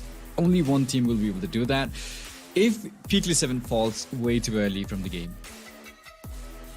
It could happen, right? Imagine if they get knocked out early in the game when they get only 1 or 2 points, and APES or ReaperX, either of these 2 teams, they get a chicken dinner or they get a top 3 placing. We could see heartbreak here. Victor Gaming, a very solid 5th place at 143 points, 5 power 126, NAIKON on 7th place, and Tenche just 1 point shy of cracking the 100-point barrier, and they have 1 more map remaining to make that happen. NepalEsports 93 points, WC KTM Rage, the rest of the pack here, and Nightmare are no longer the lost team. They have managed to jump to the 15th place, and Gozza, unfortunately, have the ignominy of being in the bottom of the table, which is unfortunate. Flash. Yeah, Gozza's been dropping with the opponent's team, and that's kind of annoying. But it's all right. Last day of the finals, and they know they can't simply climb up in the 2nd place, so they're just having fun. That's what I feel. So yeah, one last game remained. One One lost game remains, and let's take a look at a team who we're kind of bored of talking about them. I won't lie. I mean, they're just so bloody good. They're just so stupidly good. Astra Academy, 15 games, 41 kills for top and action. They have 82 kills between the two of them. 82 kills in 15 matches. That's like, dude, that's like 5 kills every game per person. And that's insane. I like the fact that Astra Academy, they just kept that balance between those kill points and those placement points as well. It's just not about the kill points, right? They've got 82 two players, Action top 82 kills, but they've been playing more consistently as well. That's why they're in the top of the leaderboard. 2.7 KPM over 15 maps is something else. It's Astra Academy to the stars. I mean, Astra stars, and everyone else, right? Everyone else left behind in the dirt. We're going to be going to one final break, ladies and gentlemen, and we'll be back with the final game of the PUBG Mobile Club Open Spring Split Wildcard 2021. It's all going to end as it began on Erangel.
And it comes down to this, ladies and gentlemen. It comes down to the final game here of the PMCO Spring Split Wildcard 2021. My name is Blay, and joining me, or again, one final time, is going to be ClashBot47. Clash, it's been a long couple of weeks, but my oh my, the days flew by real fast.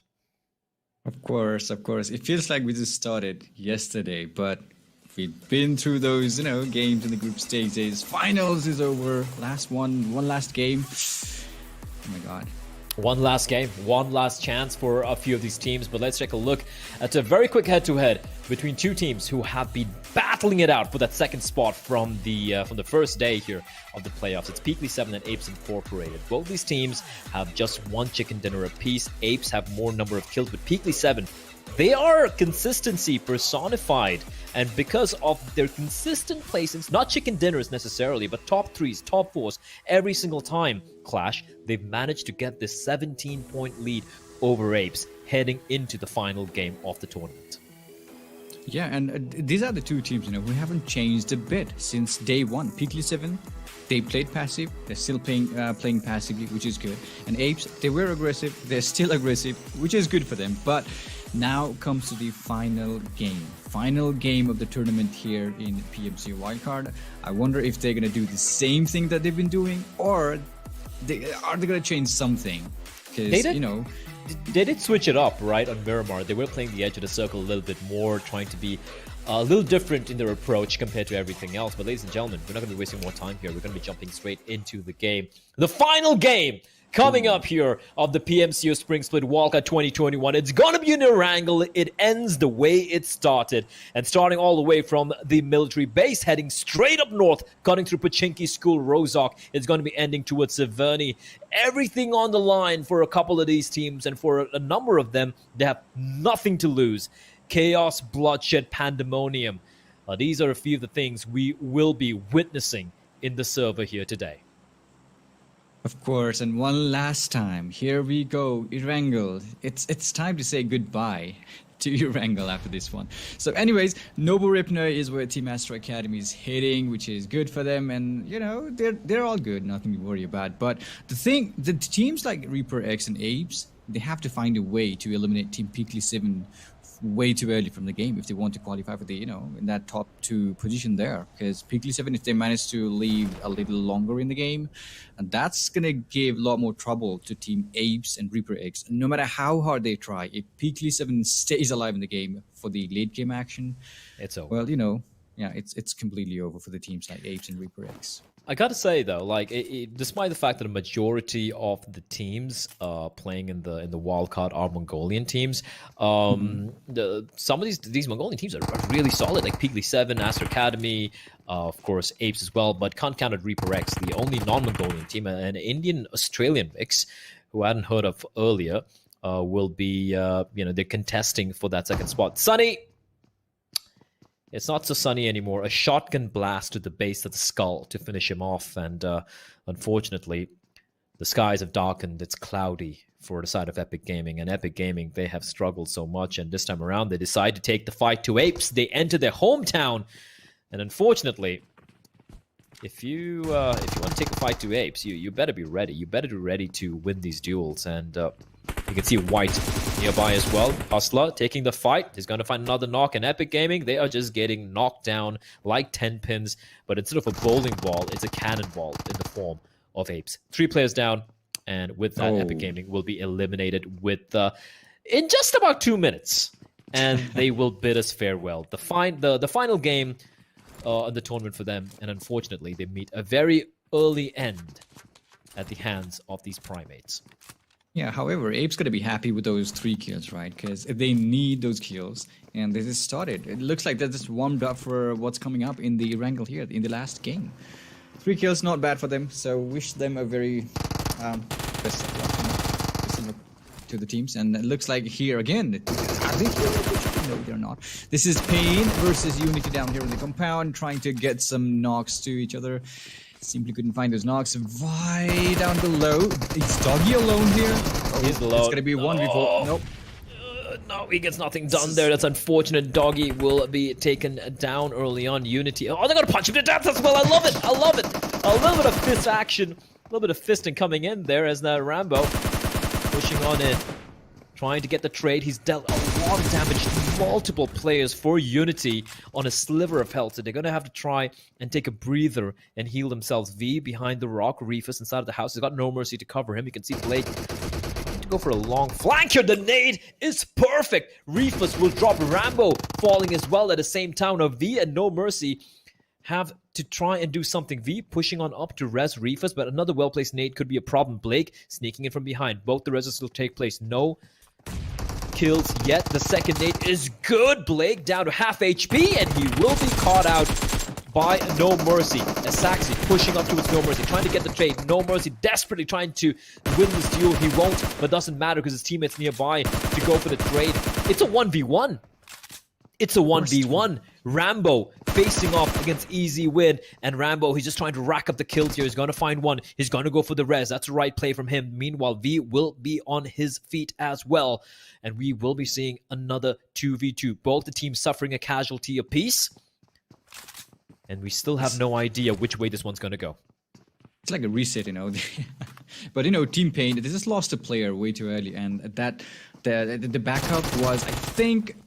They tried, but they were a little late for the backup here, and looks like Team NepalEsports are gonna be losing one of the teammates as well. Are they just punching everyone to that? The sheer disrespect. I love it. Absolutely adore it. There we go. Sile Lion's gonna punch him to an early grave.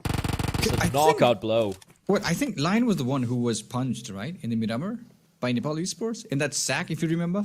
Oh, you're right. They got panned. Yes. Yeah. Vengeance. Vengeance is a dish served best served cold rather.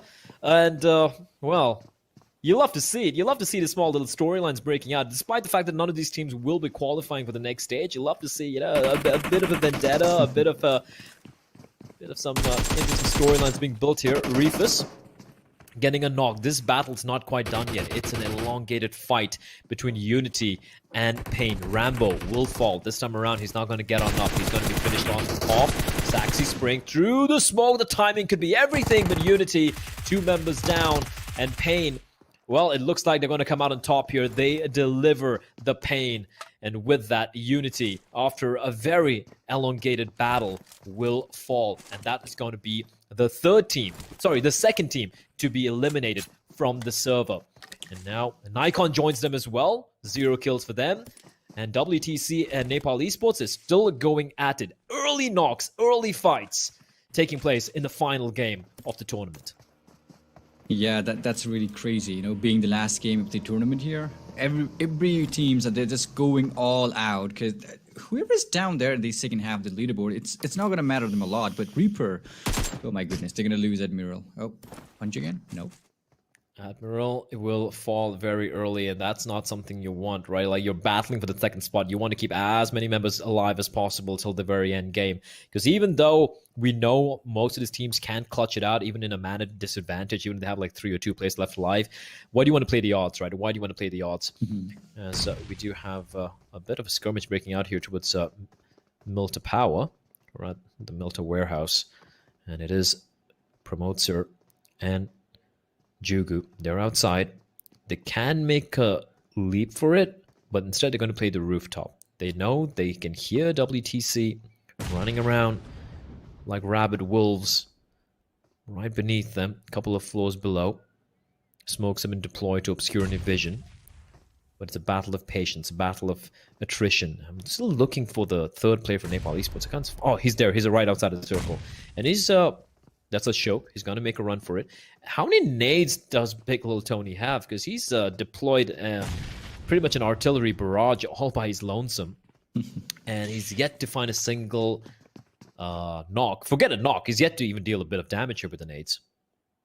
Yeah, really beautiful spot for NepalEsports now on that roof as well. Because there is only one way inside on that roof. And it's been gatekept by Alan and also Promoter. If WTC tries to, you know, take a little tries to go away from this compound and tries to take some long shot, that is not going to be possible because Asok will be taking care of those players from Team WTC who, if they try to leave this compound here. While these two teams are playing down here in the compound, ReaperX, I think they're having a hard time towards the southern circle, southern field in the military island. Because Astra Academy, they are in the eastern side of the breeze. They will be there. And Team 10 Shade, we've seen them towards the western breeze. The western breeze there. So Team Reaper, I think they need to find a boat to cross the road. Meanwhile, okay, still here we have NepalEsports and WTC. They're not leaving this place. They're still inside the cycle, which is good. And NepalEsports, I don't think they're going to jump off that roof right away, because that would be a bad move since they're here in a very, very good position. You know, some covers. There is no way in other than one single door right in the middle of that building. So I think they're going to guard this place a little longer. Yeah, they don't really need to make a move right now. Like you said, they're all in the blue. They're on the play zone. And even the next play zone is very, very close to where they are, right? It's going to be a battle of patience. It's going to be a battle of who is going to stick on around for as long as possible. Will WTC get a little too over-eager? And will they start pushing on in? That is the question here. Nate will be lobbed by Jugu. Not really going to find anything. And yeah, they don't need to move for another, like, a minute or so, right? Or almost a couple of minutes, in fact. And the thing for NepalEsports, the one advantage they have is they have a Shoke downstairs. He is running around outside, and he could provide info for NepalEsports to work with. And worst case scenario for NepalEsports, like we pointed out earlier, they can just go for a leap of faith. You can see the pipes on the right-hand side. You can jump on top of that and then probably just drop on down, minimizing the damage you take. They can even pop a couple of energy drinks and painkillers just to mitigate the damage. And there you go. You have a Shoke here behind the wall. He can provide them covering fire. He can provide them some suppressing fire when they go for a play, if needs be. And it looks like PMCO is waiting at the edge. It's a nade. This is the battle these two teams take on right now, because there is not enough time. Once the circle shrinks in, there is not enough time for these teams to score. But Astra Academy, look at that. They're still going all out. They don't care. They don't care. They don't care. They have nothing to lose. Nades are going to be deployed. Other smokes are going to be deployed. And Scream running on in that buggy to get the res onto Warzone. VG, they're looking to at least look, if they're going to be eliminated from the tournament, might as well do it by taking down the Kings of the Hill, right? Might as well take down Astra Academy. PMCO, meanwhile, finding Big Little Tony, finding Ken, and things are not looking good for Opti. Opti's going to come charging around the corner. He's going to find PMCO, and he's a bunch of... Oh, Opti, you absolute madman. He's going to punch him because he realizes he's all by his lonesome, and there's nothing to do here, and... oh, actually, no, he can still go for the... No, he's punching another guy to death! Opti, what are you like? I mean, punching to death, I get it. And then he goes for the rest. What a lunatic. NepalEsports and WTC, a battle of comedy. Revenge? And revenge. And guns. Yeah. I don't know. I don't know how to describe this. This nade could be huge from Pika. That nade from Pika could find Binaris, but luckily the tree trunk will save Binaris for the time being, but can he make his escape is the question. Look at how low the members of Astra Academy are. Pika's the only one with any health to speak of, and Pika's the one who's going to find the kill, or rather the knock onto Binaris. Still a 3v3. Yeah, but damage really flanked out really good there, and Astra Academy could be in trouble, but it doesn't matter if they get eliminated right away here in the game as well. So it's kind of good for them, but damage can do some damage to the team here. Pika, he's unaware. I don't think he knows there's a player to his left, and he goes straight towards Warzone. He's been taken down as well. Oh my goodness, it's not looking good. Oh, Warzone, he's barely alive. He just needs one hit. Will be knocked down by a Scry. It's a 1v1. It is a 1v1 right now between Damage and Scry. And Damage has got a little bit of health to work with. And is he going to go for the res is the question. Looks like he is. And it's Scry deploying a smoke. And he's calling his teammates nearby. So just gather up there. I'm going to finish up his players. And I'm going to make sure that they don't push on up. But this is a risky play from Scry. If he gets taken out, that's it. That's going to be it for Astra Academy. But Scry, he fail. He doesn't. He hits every single one. And Astra Academy, they will survive to fight yet another day. Victor Gaming, they get 5 kills, but they will fall in the 13th position. Astra Academy once again winning yet another team. Yes, of course, every single teams are fighting except APES, Reaper, and PeaklySeven. They know the pressure. I think they don't know the pressure right now. You know? Look at that. Every single team is fighting. It's too early in Erangel. If you remember the previous games, right? 30 minutes in the game. We've lost like 4-5 teams already. Wow, what a crazy game this has been so far. I'm okay with that. I'm okay with early fights. This is what I live to see, right? Saxy left alone for the side of Pain, and my god, 11 teams left alive. Just 13 minutes in the game, and if you go back to the group stage, I remember one game in Erangel where the first kill happened 17 minutes in. It's a complete shift in how the game is being played here. Yeah, of course. Day 3 Erangel. I don't think I will ever forget that moment. Day 3 Erangel. 17 minutes to get first knock in the game. And now we are down here in the 14 minutes. We've lost 5 teams already. This is some kind of aggression we can see here in Erangel. Yeah, you know, now and then. So PeaklySeven, talking about the map. PeaklySeven is completely okay. It's chilling out somewhere around the Rozak. They are the only team in the Rozak, by the way. And APES, they haven't left. They are just entering the circle in a straight line from Pochinki towards the eastern side, which is understandable. But Team Astra Academy, they are heading towards Team APES. That could be a problem. Can we take a look at the minimap perhaps very quickly? Production after this fight, of course. S5 Powell, Dino battling it out with Saxy. Oh, they're so very low. One bullet is all these teams need. We can look at the kill feed though, and it's gonna be well, 5 Power getting eliminated as APES are going up against Astra Academy, and they're gonna knock them out. Astra Academy, they get mowed down by the Primates, and APES 6 kills, all 4 still alive, and the most dangerous team in the server has been eliminated as APES, they are on this journey to reduce the gap between themselves and PeaklySeven. Reminding everyone, there's a 17-point difference between APES and our boys in PeaklySeven. And for APES, I think they just might get back to their... I think the blood's starting to flow right now, Clash. I think they're ready to start taking some fights. The problem is there's such few players left alive. Look at it. It's barely any teams left alive, and we're in the 5th circle. That's it. It's ludicrous. Whoever gets the chicken dinner, PeaklySeven, APES, ReaperX, whoever gets it is going to be there in the top 2 position. That's what I think. But APES, if you take a closer look at the calculations and everything with the points, they've got 6 kills, so that means they are 11 points behind Team PeaklySeven. So they need to get more kills and come on, just survive in the game if we want to qualify for the next regional stage. There goes APES. They are still hungry.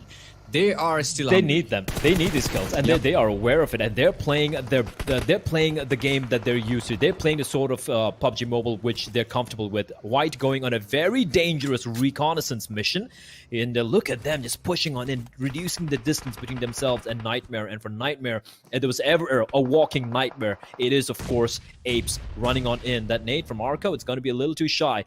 As another player getting knocked down for the side of Nightmare. Arco doing his best to keep them at bay, and the nades exploding everywhere. Hustler in that buggy driving towards Dexter, and Nightmare are very isolated from each other. And look at Hustler, what's he even doing? He's behind them. He's behind them on the buggy, and the guy, just cojones of pure steel, and I believe he's gonna catch out Bunny. Yes, he will. Hustler, you absolute nutcase. He will be taken down by Dexter, though, so a trade does take place. But APES, they seem to have woken up. Dexter runs over Hustler. He finishes him off. Vehicular manslaughter on Erangel, and APES, they're like, all right, cool, fine, you got a kill, fair enough, we're gonna head straight to the circle. So APES prioritizing survival and the play zone instead of the final game here. Yeah, APES, the way they moved, it was good, because Nightmare, they made sure that Nightmare doesn't leave that place, like that open field, but Nightmare just took the player from Team APES down, and White, oh my god, this is going to be a close combat for these teams. 2 players from Team APES are going to take down a player from Team Nightmare, which is good. And APES, oh my god, they need these kills. 8 kills already. That is amazing. 8 kills already. Again, reminding everyone, 17 points of difference, right? But the thing is, PeaklySeven, even though they have 0 points, they're going to be looking for those placement points. 8 points, 10 points, doesn't matter. It's all they need. And 8, oh, it's perfection! from Sanhok. Kobe would be so proud looking down on all of us from the heavens as APES. 9 kills now. They still have 3 alive. Nightmare will be eliminated, and APES, they are on a warpath. They are looking to take every single one down as Gozza will come in their crosshairs. 9 points behind PeaklySeven. All they need to do is get some more kills. 9 kills. Come on, can we do that, APES? Maybe they can. But look at that. Circle is getting smaller. We don't have enough players in the battlefield as well. 6 teams alive. 18 players only. PeaklySeven is scared. PeaklySeven, They're worried right now, right? They're like, okay, guys, they're catching up. They're catching up. They're getting a lot of kills. What do we do? All right. 1, 2, 3, 4, 5, 6. 6 teams in the running. ReaperX still there. But I feel because they haven't just got enough kills at all, I feel they're out of the running. APES in the zone. They are in the play zone. Saxy has to move in. ReaperX have to move in. PeaklySeven have to move in. Fortunately for them, they don't have to really face anyone. And Saxy, the last man standing for Pain Gaming, for how long can you hold them off? They have 13 kills, by the way. Even though APES are in 9 kills, Pain have been fantastic. Saxy, he's going out in a blaze of glory. 10 kills, the full magazine rattled off. Unfortunately, won't quite get the knock or a kill. But 10 kills for Saxy in the final game of the day. That's the sort of way you want to go out of the tournament. Of course, Pain, we've seen how good they were in the group stages. It looks like every team, they are showing their exact same game here in the last day of the finals as well. So looking at Team APES, I think it's pretty much doable. I want to feel the heartbeat of PeaklySeven right now because they know APES are getting closer and closer. Those kill feed, it's just reminding them, okay, APES are getting closer. We have to survive. We have to survive. Should we take the fight? Should we take the fight? No. I don't know what they're thinking. Come on, PeaklySeven, be careful. So Team APES is still here. Saxy is going to be pinned down. APES still looking for some more kills. I don't think Saxy is going to make it. Yeah. Lots of his smokes to cover the pathway, but you know, not enough smokes. That's going to be difficult for him. Yeah, not enough smokes, and he has to. There will be a point where he has to be out in the open. Spursh is going to get a knock onto Falcon from 10 Shade. PeaklySeven. That's PeaklySeven who was taking a shot. PeaklySeven. Okay, they realize they're like, all right, guys, we gotta be involved here. We need to get some kills. We need to ensure that we bolster our positions with some of the kills. Exodia out in the open, Spursh out in the open, and Spursh gonna finish off Saxy. That's a kill stolen away from APES, but Spursh will be knocked down by Canik Sanchur, tapping it away. Exodia will be the last man standing for ReaperX, and unfortunately for ReaperX, they came so close. The Indian-Australian squad, but it looks like it is going to be the end of the line for the side of ReaperX. They will be eliminated very, very soon, unless Exodia pulled off something truly miraculous here, which is still possible, but out in the open, he does have this play zone next to him. PeaklySeven, nades being tossed on in, Hypes with a knock onto Riley. Tension have all 4 players alive as well, don't forget. Down to the final 5 teams. And as the circle shrinks in, everyone's got a bit of cover to work with for now. But where is the circle going to be shifting towards in the next few seconds here, Clash? Well, if it favors PeaklySeven, they're going to be smiling. If it favors APES, they're going to be smiling. But, okay, I'm so curious. Come on, the circle. Make sure it's right in the middle of... Oh no, it's gonna favor Team APES. Oh my god. It is, and Gozza as well. And suddenly, PeaklySeven and 10 Shade, it's not looking good. And Sanchur, he is dominating. He is on a killing spree as Nonstop will get under the knock onto Riley. ReaperX finally getting eliminated, I do believe, by Team APES. And you can see where White's position is. It's far away. 11 kills now for APES. PeaklySeven on 0. And again, if APES, they get a chicken dinner or get a top 2 placing with the number of kills they have, look at the kills for everyone. 10 Shade and 2, PeaklySeven and 0, Gozza on 0, APES on 11. PeaklySeven, they need to make a move. They need to get some kills here, or else APES are gonna snatch away the second spot. Struggle from Gozza with the AWM with the knock. Hypes with a very brave journey in that Dacia. He's gonna make his way to safety. Struggle will be knocked down by Hypes from P7. They still don't have a kill. They have a number of knocks. Hershey, I believe, will be finished off here. No, he still stays alive. So far, so good for each and every one of these teams as they wait for the blue zone to shrink in further. even one single kill is going to make a huge difference for PeaklySeven. And look at that. They are very much aware of that. They have to eliminate Team Tainted right in front of them. They're trying their best. But Apes are also aiming for the same team to get the kill for themselves. And look at that. Sneaks just trying to take that kill. They know the pressure, right? The last game of the day. The last moment here. Look at... Oh my goodness. Lots... Oh, another nade comes in. Cage. Team Shade. They're doing everything to help out Apes, and it's gonna go driving through. Sneaks still alive. Team Shade is just taking the fight. Almost everyone's knocked down. Sneaks, the last man left standing for PeaklySeven. He's on his knees. He can't even go for the rest. The moment he exposes himself, he's gonna be taken down. And look at Cage mowing them down. PeaklySeven have been eliminated. They have been eliminated in the 4th place, and I do believe they just got 1 kill. I don't think... I think Apes might just have this if they stay alive. Kanik, he gets another knock. They get another kill. And Apes, they are on a spree. 11 kills. PeaklySeven knocked out in 4th place with just 1 point. 1 player remains alive. 2 players remain alive for Gozza. 10 Shade, because of that fight, they're taking so much damage, barely alive. On slivers of health out of 3 members. New player getting knocked down. Lackey, the lone man running around. Actually, they've got Sad Boy as well in the distance. Smokes will be deployed by 10 Shade. The final fight about to break on out. Hershey will be dropped. It is a 3v3v3. Apes desperately gunning for that 2nd position.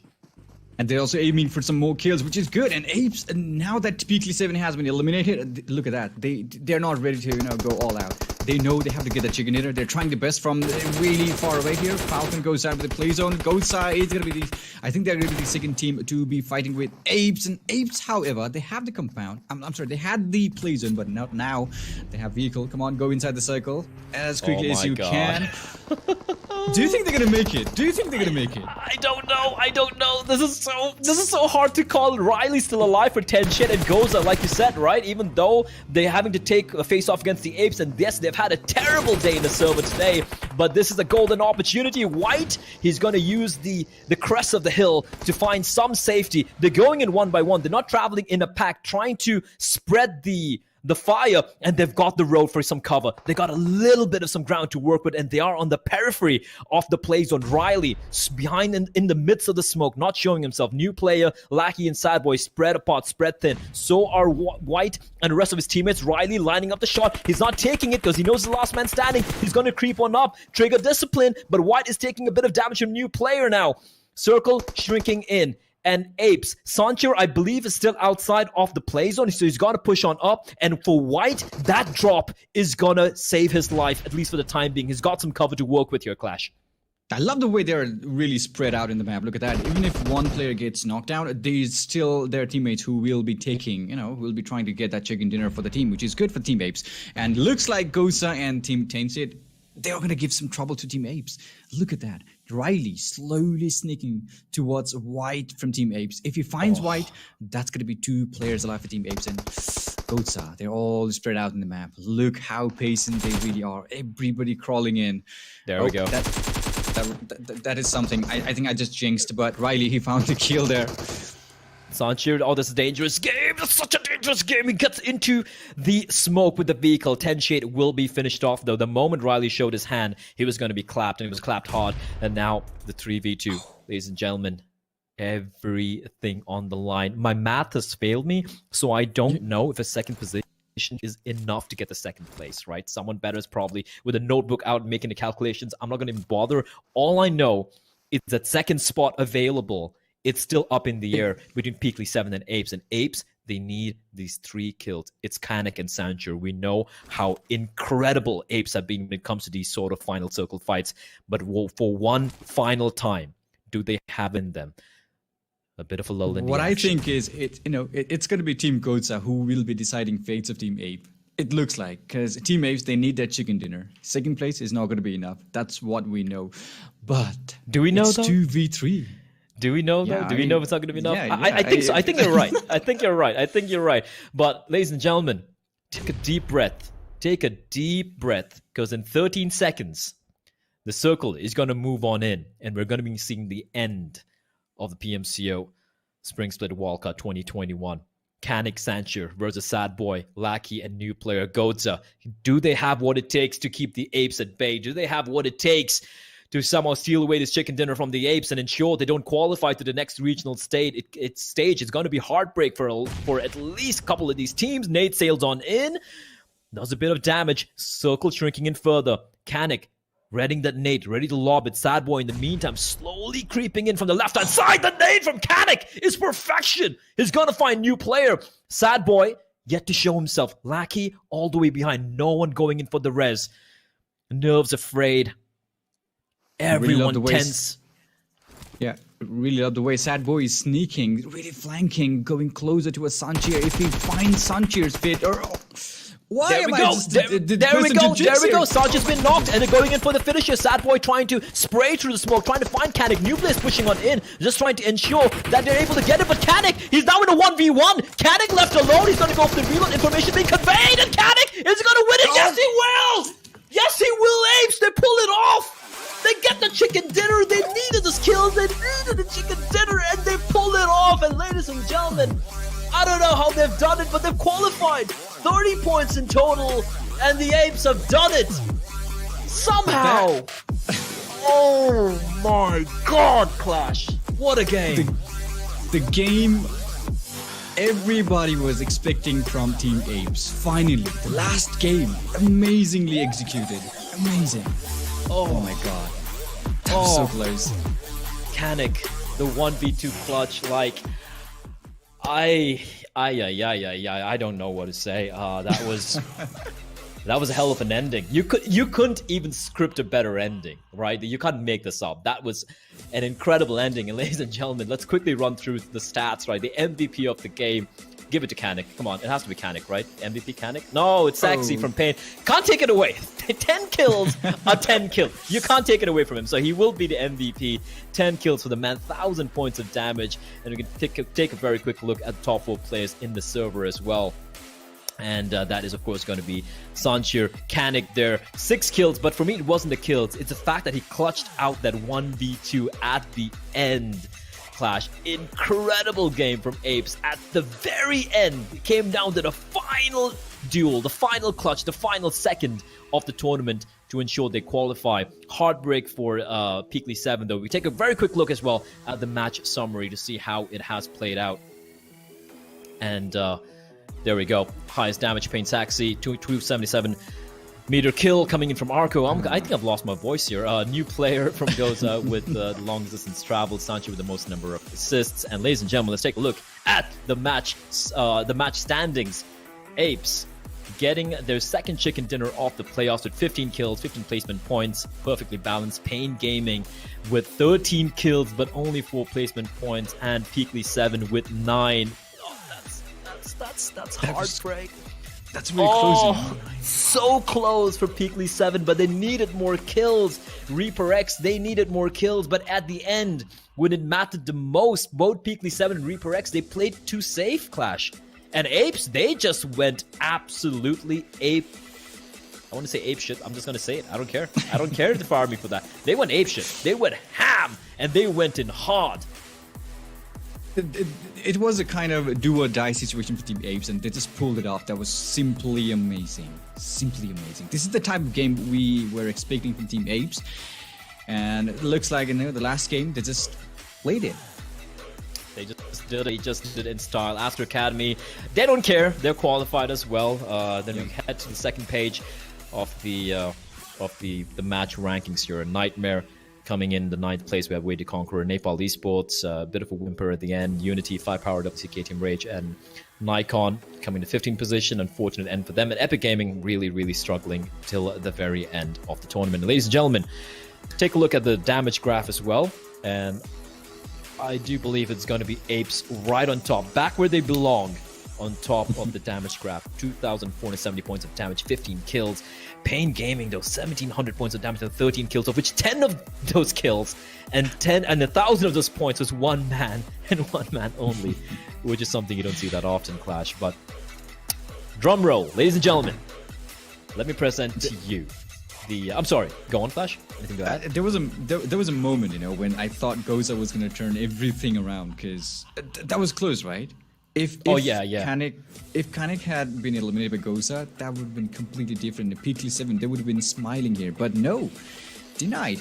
only Apes and Astra Academy are gonna go in the next regional stage, and congratulations to the teams.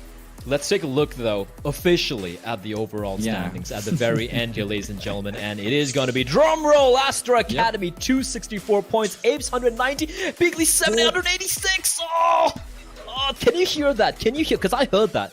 I heard 4 hearts breaking all the way in Mongolia. PeaklySeven, they fall by just 4 points. Oh, my heart goes out to them. They played so well, but in the end, the Apes, they're just too strong, man.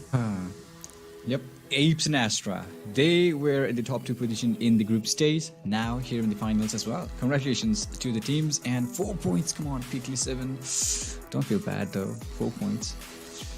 And for ReaperX, right? I felt like the pressure got too much for them, right? They got 3 chicken dinners, man, and they were so close to making it. And then in the final few games, they played too passively. They played too scared. They just didn't go for any kills, and in the end, it was their undoing. Unfortunately, they tried their best. They came so close. Victor Gaming in the 5th place, closing out the top 5. 65 power, NAIKON attention. But just want to point out and highlight Astra Academy again. 6 chicken dinners out of 16 games. The perfectly balanced team, I want to say that. They're the best team by far. Yeah, they got 40% of the chicken dinners in the playoffs. Second half, NepalEsports, we've got Pain Gaming, got WC KTM Rage, Epic Gaming to close out the 9th to 12th position, and the bottom 4, we find Unity, WayToConqueror, Gozza. They managed to climb out of the bottom of the table, and Nightmare, unfortunately for them, will be at the end. They will be at the bottom of the table, ladies and gentlemen. That is what it is. And let's take a look at the final head-to-head. The 2 teams, once again, massive congratulations to Astra Academy and Apes Incorporated. And Astra Academy, I mean, initially we were talking about Astra Academy's balance while Apes are more kill hungry, but at the end of the day, Astra Academy they were by far the best team in the tournament. Of course, perfectly balanced. That's the only word I can think of right now for Astra Academy. Perfectly balanced. They killed, they got the chicken dinner, they know where they had to go. They were holding on to their regular drop location as well, which is good, right? They were perfectly balanced. They knew exactly what they were doing in every single matches here. But if you take a closer look at the Apes, they were just hungry for the kills in the initial phase of the finals here, but later on they just picked the pace, and now here they are. That's good. Well, let's also take a very quick look at the kill leaders. Last time during the group stage it was Astra Academy and Apes, and this time it's a bit of a mix. We have VG, Scream making an appearance in the 3rd place, 32 kills, but on top it's gonna be, well, Top and Action, living up to the names, being on top and being definitely in the midst of all the action with 41 kills apiece, 82 kills for these 2 players over 16 games. That is truly a feat anyone would be envious of. White from Apes making an appearance as well in the 4th place, 30 kills, but that's it. That's it from all of us here, ladies and gentlemen. That is the end as we take a look at... Oh, there we go. Never mind. That's it, Clash. PUBG Mobile Club Open Spring Split Wildcard 2021 will come to a close after 10 days of action. And in the end, the 2 teams who will qualify, again, a big congratulations to both Astra Academy and Apes Incorporated. They played fantastic. Thank you, Apes, for making the final game probably one of the most exciting games I've ever had the privilege of casting personally. And then again, commiserations and shout out to PeaklySeven. They came so close, breaks my heart. They so close, 4 points, and they would have qualified, but they fell off. And ReaperX as well, they fought valiantly, but in the end made little path approach. Again, shout out to every team who participated as well. They made everything a fantastic journey for us here. But Clash, I'm going to give this one to you. Any final words before we call it an end to the show? Well, it has been a really, really amazing PMCO Wildcard for me personally, because I'm here with you, and yeah, thank you. But yeah, as you said, what an ending that really was from Apes. What an ending match from Apes. That was simply amazing. A climaxing end to it. We're out of breath, you know. You can feel it, right? I won't be able to speak for the next couple of days, but you know what? I'm fine with it. I'm totally fine with it. But yeah, that's about it. That is wraps over here. Again, shout out to production for doing a fantastic job. Shout out to the teams for making, for giving us the action. Without the teams and other players, we would have nothing to really watch or even talk about. Shout out to you guys for tuning in and watching. tuning as well. And one thing I gotta say here is I've mainly been doing South Asian PUBG Mobile for the past couple of years, but for me, it's a revelation how good these Mongolian teams are. So good luck to APES Incorporated and Astra Academy for going ahead into the next stage of the next regional stage, which they have qualified for. But that's it from all of us here, ladies and gentlemen. My name was Bleh, is Bleh, will hopefully still be Bleh, and joining me was ClashBot47 as well. Thank you for tuning in. ClashBot, thank you for helping me out here, just navigating my way through the madness of this tournament. And from all of us here, GG, well played. We'll see you on the other side.